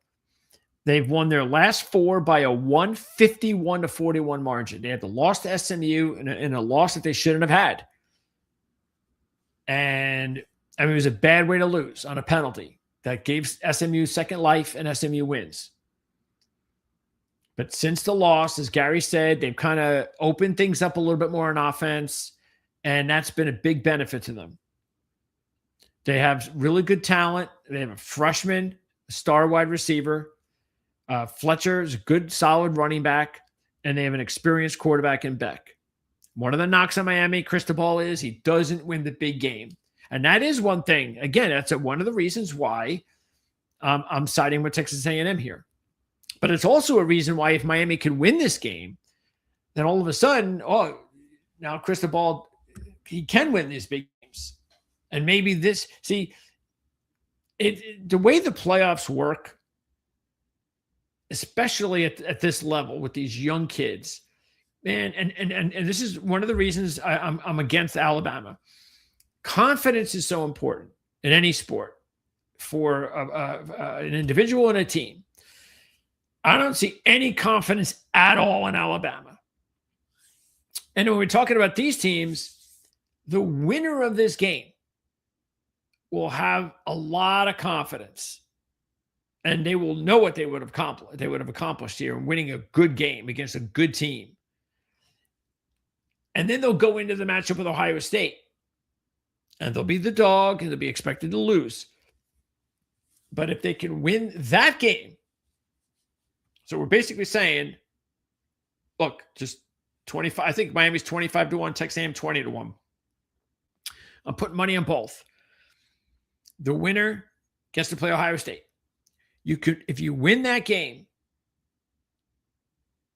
you will look at yourself. You'll look at the bracket. You're now in the semis, and you're gonna say to yourself, "We just beat like maybe the best team in college football." So that means we can beat anybody, and it's true. Which is why if they can, whoever wins this game win. So because it's not. I'm not going to say, it's like, well, you're going to win this game and you're going to win that game. So it's like, you get what I'm saying. The fact is that you'll have a winner out of this matchup going into the Ohio State game, basically needing just to win one game for the confidence to be like, we can win the national championship, which I believe they will be able to. So that's the reason why I think they're a live dog, either one of these teams. And that's why I will feel that way on Saturday afternoon, Saturday evening, as long as I see it. Like if I see some 20-17 lackluster performance, hey, one of these teams won, but there were 3 turnovers and there was less than 500 yards of total offense for both teams with a lot of firepower. And yeah, it's like nobody wanted to win, but someone had to. I'm not taking that winner against Ohio State. Then I'm not going to do it. But I don't believe that's what we're going to see. I believe we're going to see a really good football game. I believe we're going to see 2 teams with Miami, the way they ended their season. And yes, did they play mostly cupcakes? Yes. But still, they're still playing their best football of the year. And they've got weapons. They also have a very talented defensive front, maybe the most talented in all of college football. And if there's another team that has maybe an argument, it's Texas A&M. Both of these teams are loaded up front. But what separates, in my opinion, A&M from Miami are several things. A&M's got the home game.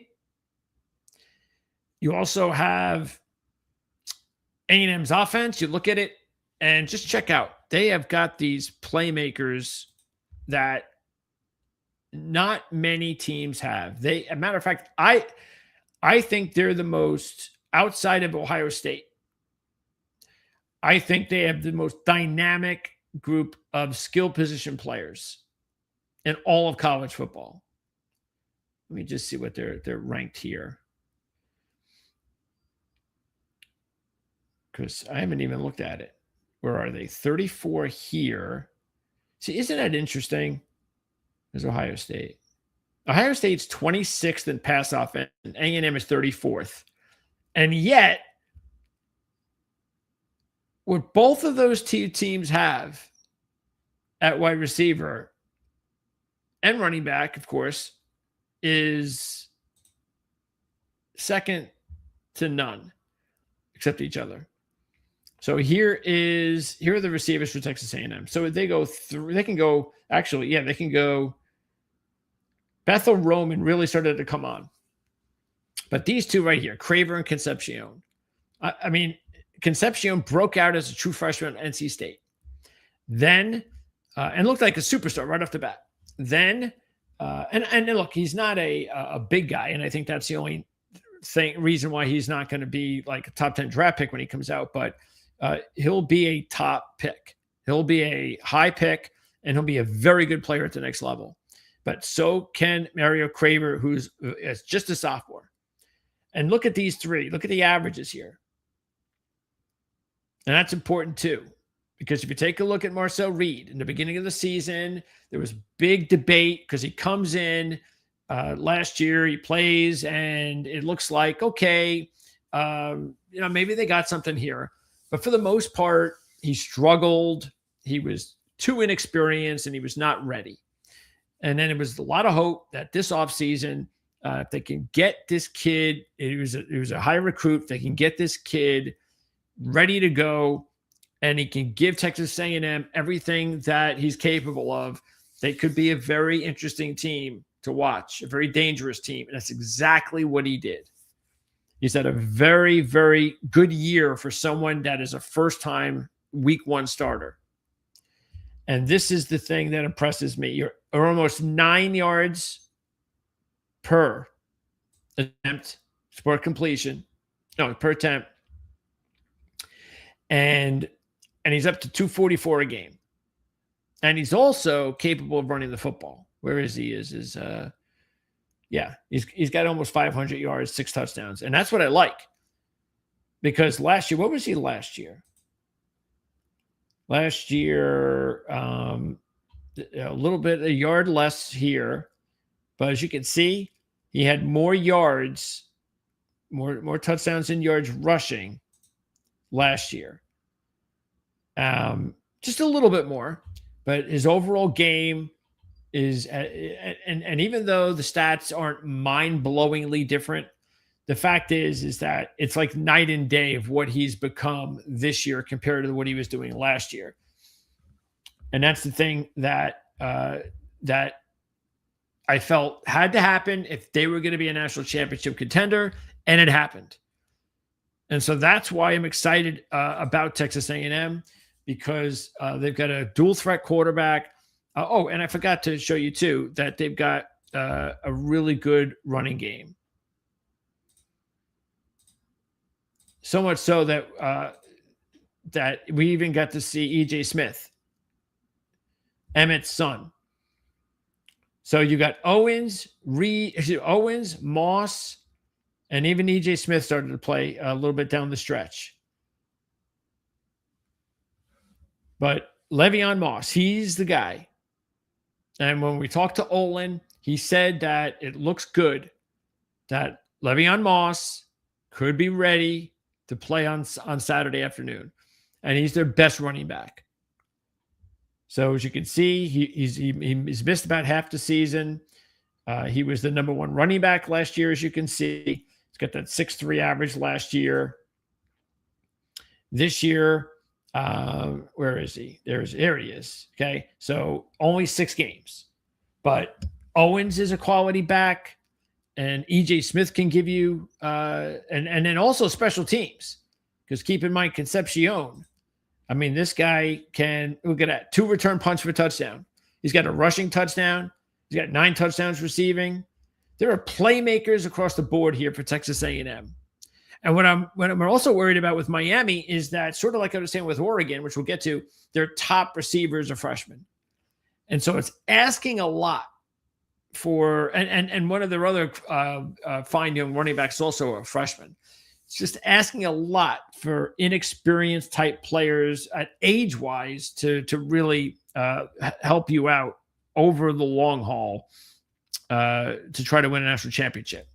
But for Miami, the reason I'm taking Miami as well as Texas A&M is because even though I like Texas A&M to win the game, if Miami is able to win this game and they win a good game, and it's a convincing game, and they win the game, I don't know, 30-27, it's a great game, and they really put it together, that all of a sudden would give them so much confidence that's why I think they're going to be a very dangerous team.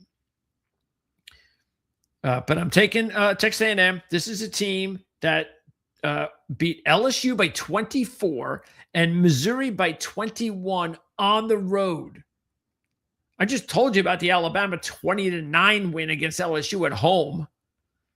And yet here's a Texas A&M team that, even though they did not have the toughest schedule in the SEC, these were still SEC teams, bowl teams. And to win in a convincing fashion like that, don't forget, also on the road, the win at Notre Dame. But what everybody wants to talk, the only thing everybody wants to talk about with Texas A&M going into the playoffs is, they just got beat up by Texas. Texas ran all over them. And yes, is that a problem for Texas A&M? Yeah, I'm not going to hide the fact that they're not when you match them up with some of these other top teams, that's the thing that they don't have. They're not like a top defensive team. Where are they defensively? But one of the things they do have defensively, where are they? There they are, 19. It's still a respectable defense, and they've got a really good pass rush. Where are they? Let me see. Where are they against the run? Because again, as I said, they got blitzed up by Texas last time out. Statistically, where are they? So here they are, 38th. So let's see. Log. Here it is. Okay. So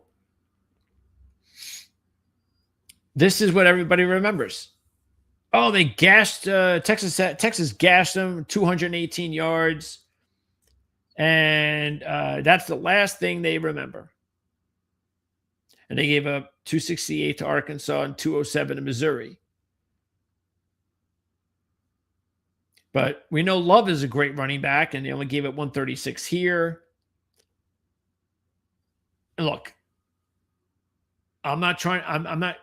If Texas A&M had a top 10 defense and a top 5 rushing defense, maybe they would be undefeated. But this was a team that was undefeated all season until their final game against their rival. Who was the last team to lose to their rival as a favorite? Matter of fact, let me see here. Just want to double check. Let's see. Oh. Wait, why am I seeing that? Okay, just want to make sure. So what was the last team to do that? Just from your recollection, and they weren't undefeated, Ohio State, but they go all the way to the end of the season. They're on a roll. They're one of the best teams in college football. They're a heavy favorite to beat Michigan, the biggest spread loss that they've ever had in the series probably. And yet they're able to, after they lose to their arch rivals, they're able to move on and make the run and win a national championship. And that's exactly what Texas A&M needs to do. They lost to their arch rival. So my point of that is Ohio State was what, 19-point favorite in that game? Texas A&M was like a 2-point favorite. Okay, so it was a lot more embarrassing for Ohio State to lose the game to Michigan last year than it was for Texas A&M to lose to Texas, even though a lot of people are trying to embarrass Texas A&M by giving up over 200 yards rushing. Much more embarrassing to Ohio State last year. And it did not affect them, and we'll see if it affects Texas A&M. Next up,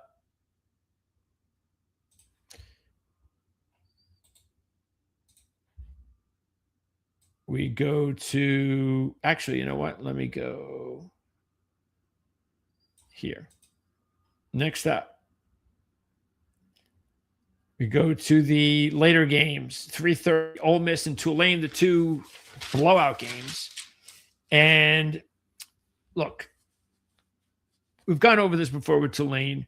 This has not been a good spot for them. And even Ole Miss. I mean, if there's one team in the SEC they would have liked to have avoided, it would be Ole Miss.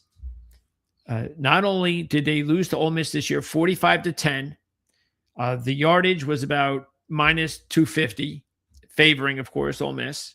Matter of fact, they were losing 45-3 when they gave up a garbage touchdown. Ole Miss did. Retzlaff, who's had a very solid season for Tulane, had 56 yards passing. Chambliss for Ole Miss had over 300 yards passing and 100 yards rushing. They also beat Tulane in 2023 at Tulane as a 13-point road favorite. Ole Miss won 37-20. And then 2 years prior in 2021 in Ole Miss, the Rebels beat Tulane 61-21 as a 14-point home favorite. So in the 3 games they've played them, they've beaten them 143-51.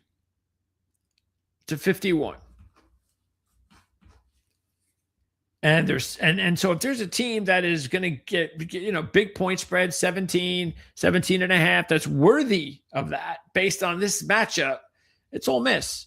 Now, everybody, see, this is another comparison to Ohio State. Ohio State, if you look at the situation where, they lose to Michigan and there was a lot of doubt about whether or not they could respond. Could they respond and how big that was? Now, it's a different respond for Ole Miss, but it's sort of like the same thing because a lot of people gave up on Ohio State last year, but a lot of people also felt, well, I don't know, maybe they're going to lose to Tennessee, but maybe they're also going to kind of use it in their favor. And if they do, then watch out. And the watch out happened. Now, I don't know if this will happen to Ole Miss because they're not Ohio State. They don't have that reputation. This is a first big moment for Ole Miss to be in a playoffs. And so there is newness to it. And they're a heavy home favorite. So there's a lot of expectations in a way, even though there are still a lot of people who on the other side, and this is why I think it's a good thing if you want to take Ole Miss and give up the 17, is their mindset is definitely, there's a lot of people doubting us. We can't win now because our coach is gone. And we're going to find out how they respond. And, they don't have to play another SEC team. If they win, they'll play Georgia next. So I think that benefits them greatly. They're also at home. I think that does benefit them greatly. So I think these are going to be really good for them. I think that the only way this is a negative is if, look, I don't know how they're going to respond. Nobody does. But they're much more talented than Tulane. So they're the better team. They got better players. They're at home. They have the history against the program. And it doesn't mean if they win and win big that they're going to win the national championship. I'm not saying that. And out of the three long shots I'm taking, they're definitely the one. I'm also going to put a few bucks on them to win the championship because, look, if Lane Kiffin was here, people would put Ole Miss in the running to win a national championship. And they would only be, and it would be like 12-1. So why not at double the price? I know the coach isn't there, but at double the price, I think it's worth it. I don't think they're going to win the national championship. They might even lose right away against Georgia next week. But I think they're worth it because they got the talent. And maybe this is also what they just need because it can maybe take some pressure away from them. That not just because, we're not supposed to win, but in that respect, it's like, hey, we, like I said, we have something to prove, and it could take a lot of the pressure off because they're more than likely at some point would have been pressure on Lane Kiffin, even though they got there on Lane Kiffin to keep proving and to prove that you can do this, to go up against Georgia, to prove it again. Well, you don't have to prove it anymore because he's not here, and everybody's going to expect you to lose to Georgia. So we'll see. I want to see how they play here, though. Same thing with Texas A&M and Miami. I want to see how they play. I expect they're going to win. I expect they're going to cover. We'll see if they can do that, and we'll see if they can do it in really good fashion. So. John Sumrall, he'll be the new head coach at Florida, but he is going to coach the game, and he is also going to coach against Ole Miss, with Florida at some point. So that'll be something. Will Hall, by the way, takes over as the head coach at Tulane next year. I don't understand this hire myself.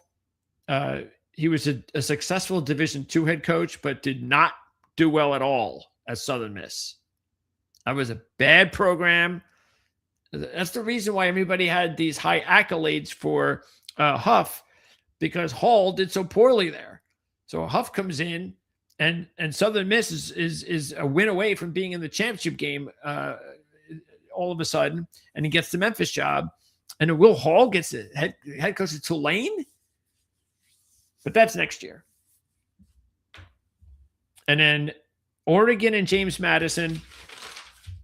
And in this one, this will be the late one at 7:30 Eastern. My preseason group of 5, number 1 team, James Madison, made it to the playoffs. I know they didn't make it the way I thought they were, but hey, they made it anyway. Bob Chesney's going to UCLA when it's all said and done, and Billy Napier will take over at James Madison. Of course, we know they've only played one Power 4 team, and that was a 28-14 loss at Louisville earlier in the season. There's a really good angle trend in this game for either James Madison or Oregon in a positive way. You want to find out what that trend is, you got to get the bowl guide from Mark. And again, you get it at playbooksports.com. Okay, and you can get the link in the description of this video. Now, couple things. First of all, Oregon last year loses the first game they played, the quarterfinal game, to Ohio State. So they're looking to get a W in the playoffs. So it'd be very important for them. I'm sure Lanning wants to get that ugly taste off. And hey, let's get a playoff win here, no matter what the spread is. Both of their assistant coaches, top assistants, will be leaving when the playoffs are done. Their offensive coordinator will be the head coach at Kentucky. Their defensive coordinator will be the head coach at Cal. So that shows you a lot, and that's a problem for Lanning in Oregon next year. As far as this year, they're not a pick of mine to win a national championship because I think they're too young. I've said that all season, and I don't think that they're going to be able to navigate through tough teams to win a national championship. And do it, especially 3 times against Power 4 teams. But I do think they'll handle James Madison. There's some warning signs about James Madison. Even though they've had some big blowout, convincing wins, they've also, as I mentioned before, at Washington State, they were losing to Washington State in the fourth quarter. They had the game what was the other game? There was another game. I forget which one it was. I know we mentioned the game against against Louisiana, when they won that game by just 10 points. And they won a few games like that. Like I said, they didn't blow out everybody. They beat Marshall. Oh, that's right. That was the game. They lost the yards battle at Marshall. And in that game, they had a late touchdown that they shouldn't have. It was like the Alabama touchdown against Vanderbilt. That game was actually like very, very close throughout. They were very fortunate to win that game. And that one again, even that was on the road, but still, that was a Marshall team that was a decent team, but I wouldn't put them at the top of the Sun Belt like Old Dominion. And that, coincidentally, was one of their better games. They just annihilated Old Dominion in that one, which was a big surprise, but they did. They also went to Georgia State, one of the worst teams in the Sun Belt, and won 14-7. Okay? And he had less than 300 yards of total offense. So they've had some of those games. Yes, did they beat a team by 48? Yes. Did they beat Old Dominion by almost 40 points? Yes. So they had some of those. Did Coastal Carolina, did they annihilate them? Yes. But remember the Troy game, the championship game against Troy? That was close. The score was misleading because the quarterback got hurt and it just kind of deflated the team, and they had a couple late scores. But that game, late in the third quarter, I believe it was, might have even been early fourth, that was a one-possession game. And they were, a 23-point favorite in the game? So there are just too many of those games. And then, look, the Louisville, the game was a 14-point game. And Louisville's not Oregon. And this one's at Oregon. And going to Oregon is not an easy place to play, especially if you haven't been there before. So I just this is asking way too much for James Madison. I don't see it. I think this is going to be a very high scoring game. So what's the total? See, if the total is 47, then I believe what they believe is going to happen is Oregon is going to win 35-10.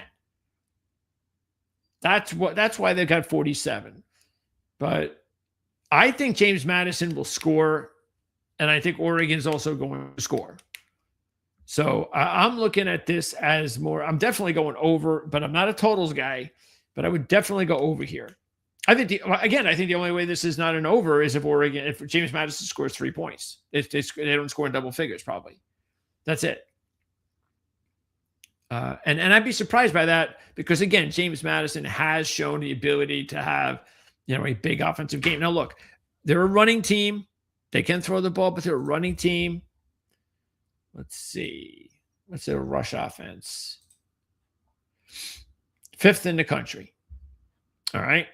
And where's Oregon's rush defense? Let's see. Where are they? 20th. So that's not bad. So,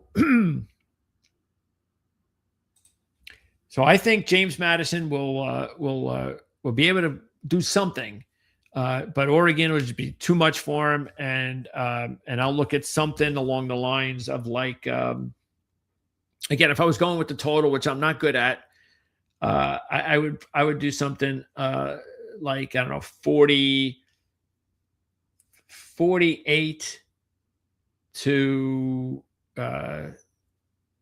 48 to 24, something like that. Oregon covers. Okay, so that's it for first round action. Now, let's go to the brackets as we close out. And these will be I got to make my final predictions here for the preseason preview. So again, like I said, when I'll take a look at these first round games, and I might change my mind. But my preseason bracket preview, I'm going to go with Oregon. Obviously, I'm going 2 for 2 with the home teams this year, just like last year. I'm going all the home teams. So I'm taking Oregon, Oklahoma, Ole Miss, and Texas A&M to win and cover. So I'm taking Texas Tech over Oregon. I'm taking Oklahoma over Indiana. And you might say, well, I'm crazy. If you weren't with me yesterday, I pointed this out. Because this is something that, no matter who they play, this is something that probably will be brought up. Remember who the number 1 team was last year in the Rose Bowl? Oregon. And they did not win that game. Now, they played a team that they had already beaten, so that's definitely different. But the number 1 Big Ten champion that played in the Rose Bowl lost the Rose Bowl. And again, I think if it's Alabama, I'll take Indiana. But if it's Oklahoma, and it depends what I see from Oklahoma. If I see a good performance from John Mateer, then I'm sticking with them. But if I see an ugly win for Oklahoma against Alabama and Mateer does not have a good game, then I'll probably take Indiana. But I'm going into this saying Mateer will play well and they'll pull off the upset. And it's because I just do not like the Big Ten this year compared to the last few years. I think there's a big difference, a major difference in the last couple of years. Ohio State and Michigan, the last 2 years to this year. Major difference talent-wise. I think these 2 Big Ten teams are vulnerable. I think they're just as good as any playoff team. Any of them. I think there's no major difference. The only difference I see, like with Alabama, is that they're not playing well. But if they beat Oklahoma, then depending on how they beat them, maybe they'll be able to give Indiana a game. But all of these teams, whether it's Ohio State or Indiana, I think it's very even. And therefore, and I also don't like the matchup. Again, if it's Alabama, I'm probably going to go with Indiana. But I don't think Oklahoma is a good matchup for Indiana. I think there'll be pressure on Indiana. Pressure.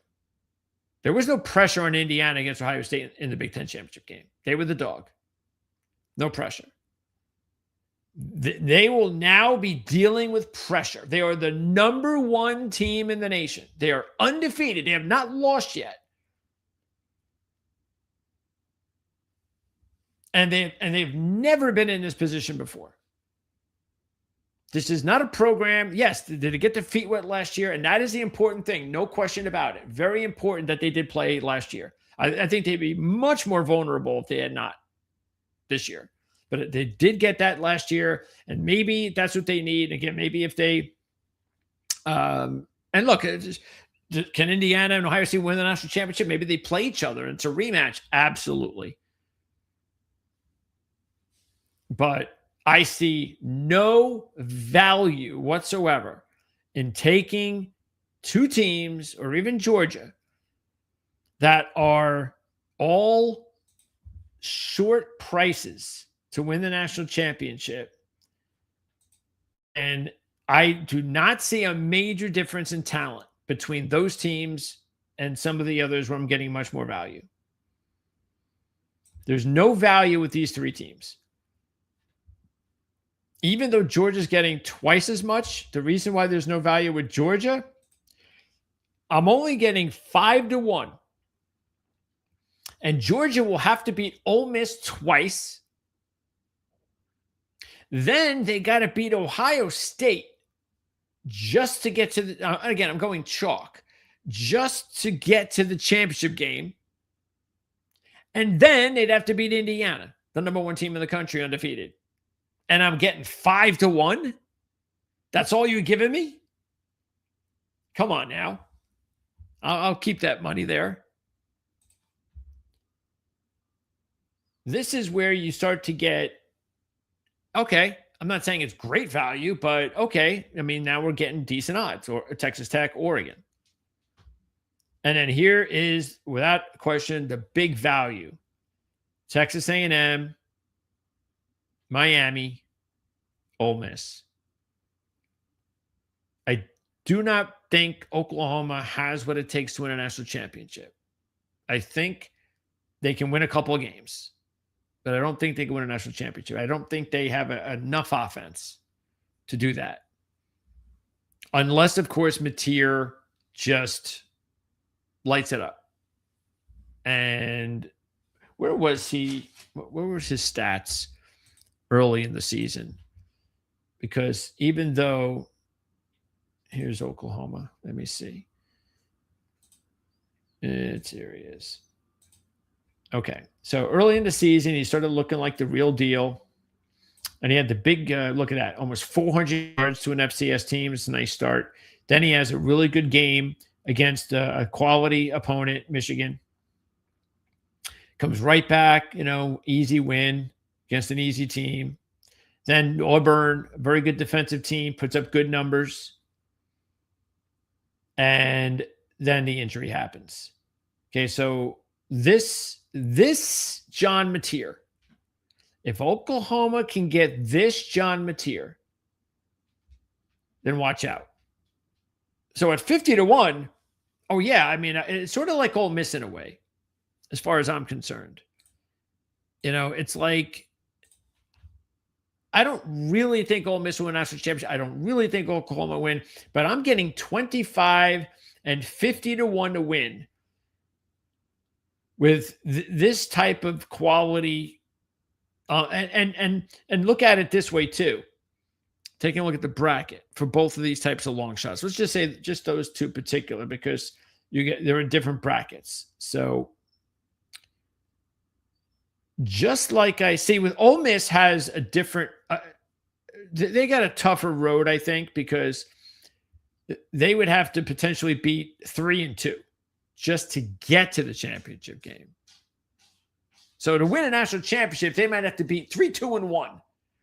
Okay. Oklahoma, they got one game. Let's just get it all over with. They beat one. And now, who knows? Maybe you're playing 4, maybe you're playing 5. And then you're in the championship game. And hey, what happens if there is an upset here? How do you know there won't be? Or, okay, it could be Georgia. Could be A&M. Could be Miami. I don't think it'll be Ole Miss. Could be. But there are possibilities there, meaning this is a much bigger. So you're getting 50 to 1 with Oklahoma, 25 to 1 with Ole Miss. But honestly, Oklahoma's probably got the better road ahead. Now they're 50 to 1 though, because Ole Miss gets they're going to bye basically here. Oklahoma may lose on Friday night. And I think that's why you're getting double the price. So I would, you know, and the good thing is when you're getting 50 to 1, I don't have to put up a lot, but I would do it. This is the only team I wouldn't right here. And I wouldn't do Oregon either, just because of the fact that, like I said, I just think they're too young. They're more than capable. Absolutely more than capable. And maybe they pull off a Tennessee. You know, Dylan Gabriel and all these other studs and guys that went to the NFL last year. Just like, hey, Peyton Manning and Tennessee, and they didn't win. And I can't believe we didn't win a national championship with Peyton Manning. And then as soon as he graduates the very next year, T. Martin comes out and wins a national championship. Could happen at Oregon. Never know. But I'd rather take Texas Tech. I just think they're too young. It was still a veteran team that won. It was still a veteran, battle-tested group. This is still a lot of transfers and young players, and I just think it's a different era. Comparing them to Tennessee is what I'm saying. Okay. So I'm going to have Oklahoma and Texas Tech in the semis, and I've got Texas Tech in the championship game. I just think that Texas Tech, they've got a tremendous defense. They have, you know, as good as a front seven as there is in college football. They got studs up there. One of the best linebackers in the country. They've got a veteran quarterback. You know, they're just a very good football team. They are for real. And I just think they've got more in them than just beating Oregon. I just do.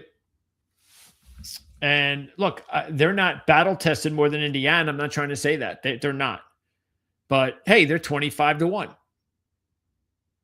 So it's not like I'm not 25 to 1. They're 8 to 1. So they're getting almost double, more than double than Indiana.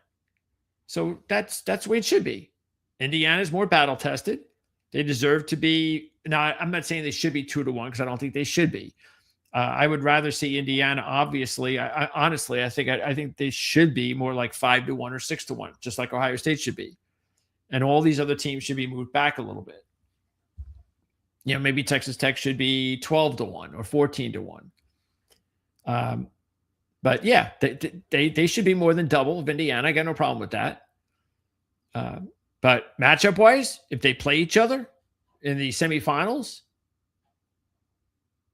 I don't think there's a big difference at all from either one of these teams. No difference at all. I think the only big difference is that Mendoza is a more talented quarterback prospect than McGuire. And I'm not even going to say that much of a better college quarterback, because I don't think Mendoza is that much more better of a college quarterback than McGuire. I just think Mendoza is just, a better NFL prospect. That's all. Meaning Texas Tech has got a quarterback that has he's got just the kind of qualities you want. If you're thinking about, do you have a championship caliber quarterback? Texas Tech has that. So I think Indiana, even though I like who they're going to play based on this matchups, based on who it could have been, who could have been Miami and Texas A&M, but you're getting Alabama, Oklahoma. Even though that's the case, like I said, if they play Oklahoma and then let's say they play Texas Tech, if that's their two games that they're going to be playing, then those are going to be tough because they're going to be going up two of the best defensive teams in the country. And Indiana is also a very good defensive team. The interesting thing is between those three teams, if let's just say Oklahoma beats Alabama, between those three teams, they are so similar. They're all three very good defensive teams with all good talented quarterbacks. This is why, and in my mind, I just don't see a big difference. I don't. And I think Indiana is where they belong. But I just think I don't think they're look. I have no problem taking chalk. I have no problem going with favorites to win when I feel, oh yeah, I mean, of course I'm going to take them. I'm not stupid. Of course I'm going to go down that road. But when I don't see that big a difference, then I'm sorry. Especially when I don't see experience of championship experience, championship coach, championship players, history. When I don't see all of that, and I'm not getting any value, and I have a team that hasn't been battle tested, like many other teams have been battle tested before, a lot more than Indiana has, then yeah, I think especially this season and the era we live in college football with the parity and the openness, I'm just, I would have to be somebody that liked Indiana when the season began and was all in on Indiana. That was my pick. That was my sleeper to win the Big Ten. That's my pick mid-season to win the Big Ten, to win the national championship. Great. Then if that was me, that'd be different. But I just never got that. I just never did. I just always looked at a team that was very well coached, had a very talented quarterback. They have a solid defense, good players, good team, very good team. But in this era of college football, they're just not elite. Okay. So moving on. I have Texas Tech, even if they play Indiana. I have them here in the championship game. I have Ole Miss against Georgia. I'm taking Georgia to win. I've got Texas A&M, Ohio State, and I'm taking Texas A&M. I'm putting both Big Ten teams down. Even though I will say that if I had to pick one of the Big Ten teams to lose and I have to pick one to move on, I'm picking Ohio State to move on. So, but I'm taking Texas A&M. And it's going to be Texas A&M, Georgia. And then I'm taking Texas A&M against Texas Tech. So that's going to be my bracket picks right here. And who knows? Maybe it winds up being 1 versus 2, like I said. Because where was last year's? I had it here. Let me see if I could find it.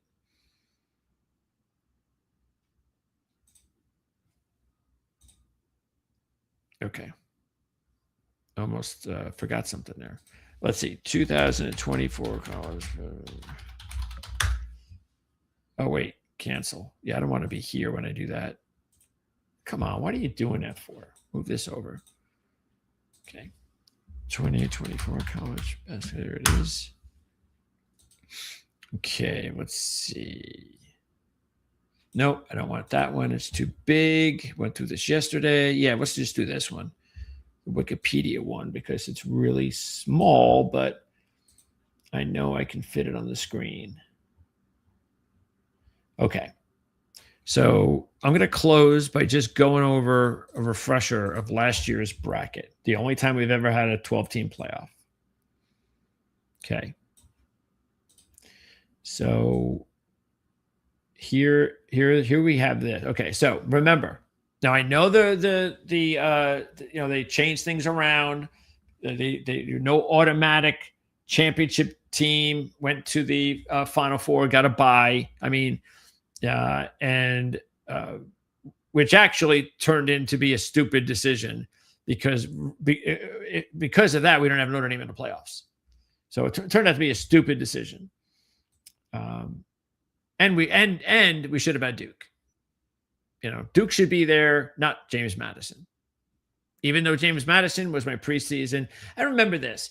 Nobody had James Madison. Not many people had James Madison as a Group of 5 pick. It was either your American champion or Boise State. Nobody was going to pick a Sun Belt team to be the national champion, so a Group of 5 pick. But the point is that even though I had them there, look, I think Duke deserved it over James Madison.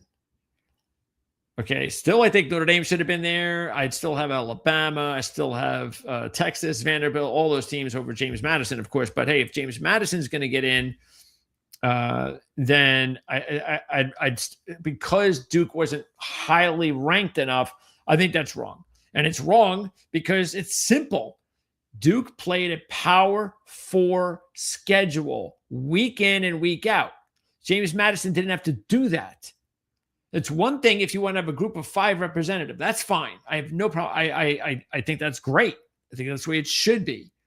But the second Group of 5 team who did and over the ACC champion, how do you know James Madison wouldn't have 4 losses or whatever Duke had, 5 losses? I don't know what Duke had. Who knows if they had Duke's schedule? Nobody knows that. All right. Anyway, my point. Semifinals. 5, 6, 7, 8. 8 over 7. Okay? Now, you can say what you want about the one. There's only one major difference. Okay? One. Let's see. And that is you had the how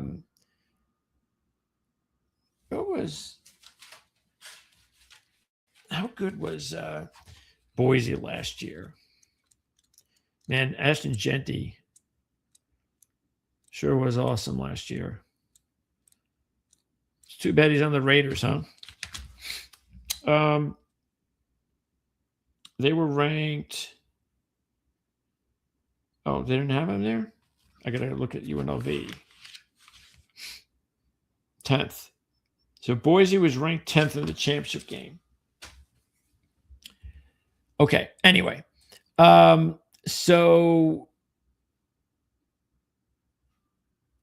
I'm not even going to count Boise. That's, let's say, Boise or Arizona State. That's 2 teams. Okay. Oregon was the first ranked team. And I'm not even going to count Georgia because Georgia had a quarterback problem. Okay. But Oregon was the number 1 team and they got eliminated. And Penn State was the Big Ten runner-up. So they were really, what were they, sixth seed. So is that pretty much like Oregon? They've got the seeds here. Oregon's 5th seed. So it's pretty similar.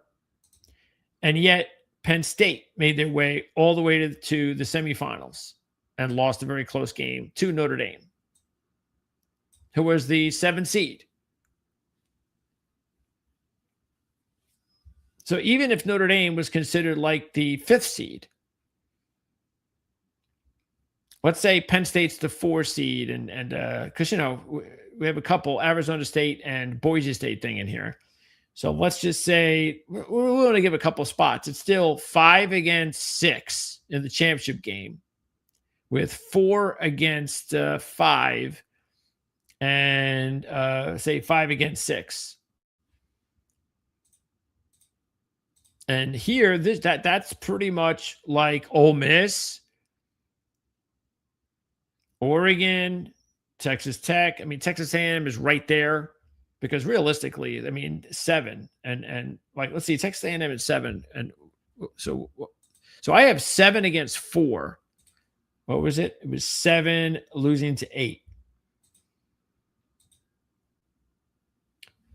So we'll find out at the end of this playoff run if the changes are going to make that big of a drastic improvement as well. Will we see chalk more in these playoffs? Of course, we're going to see a lot more chalk this year because of the fact that we don't have Boise State or Arizona State in the semis, but I mean in the quarters. But how much chalk? Is it going to be completely chalked? Are we going to see, 1 against 1 through 4 in the semis? We'll see. Very possible, because it's all possible. But I think statistically speaking, because any of these teams can win at any week, I think to expect 1 versus 4 in the semis, that would be surprising to me. And that's what I'm betting against, and we'll see if that works out or not for me.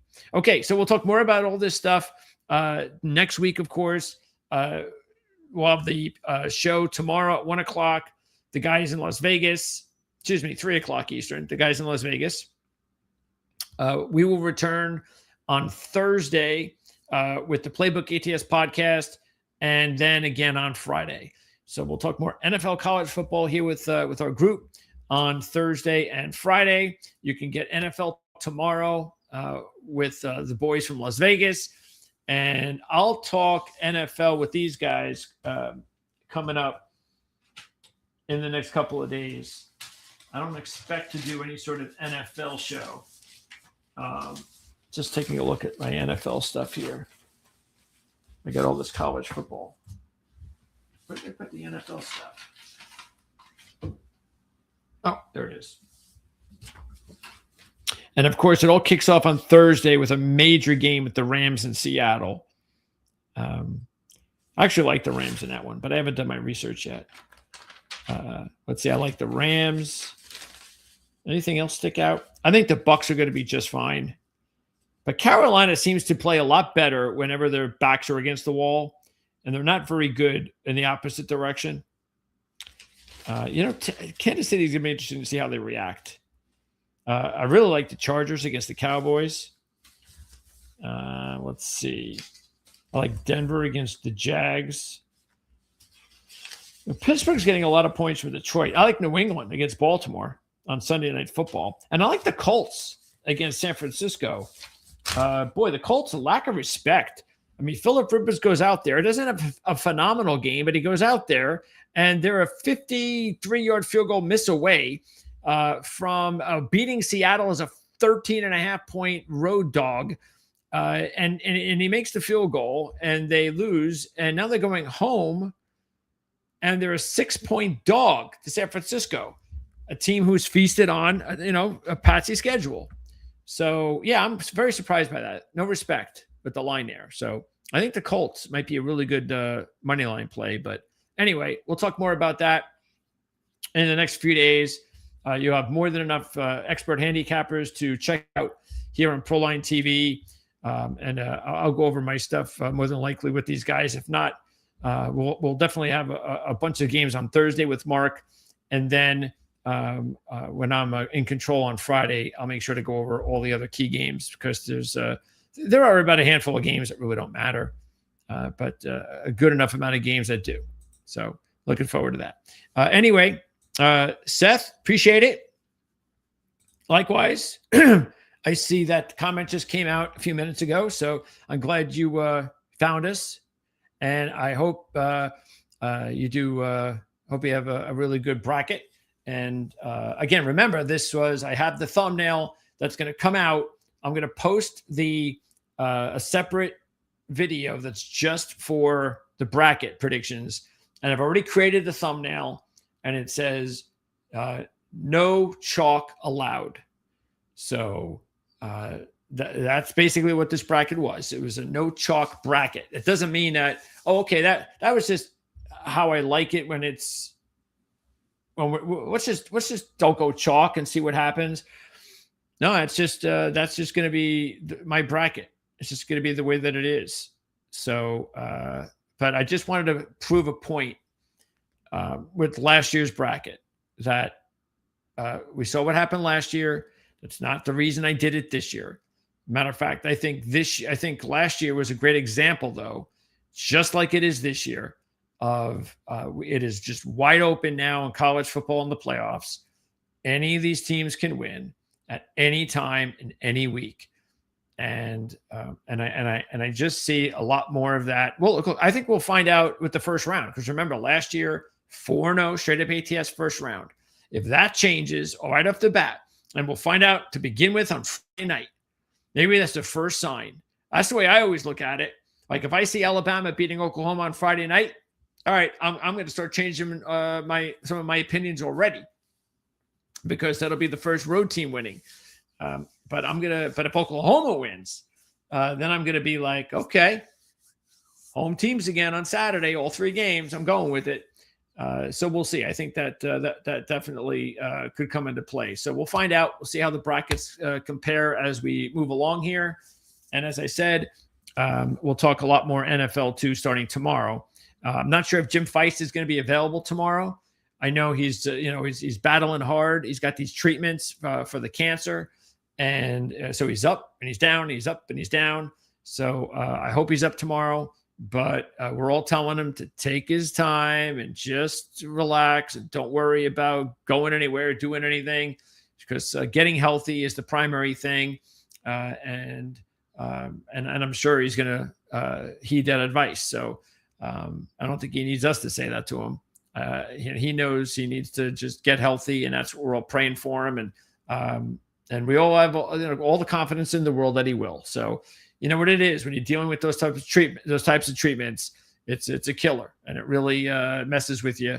And so it doesn't mean that you're going anywhere. It just means that you got to deal with it, and it sucks. And I don't ever want to be in that position. That's for sure. I do not envy Jim or anybody that has to deal with cancer treatments of any kind. So, all right, that's going to wrap it up. So I hope you enjoyed it, and I hope you found it interesting, and I hope you're able to benefit from any of this information, whether you agree with some of my picks or you don't. That's not the reason I do this. As I said, I am not a professional handicapper. I'm just here to provide as much information as possible, and I hope it helped. So enjoy the rest of the week. Enjoy the first week of the playoffs. Enjoy the bowls, and we'll see you again real soon right here on ProLine TV.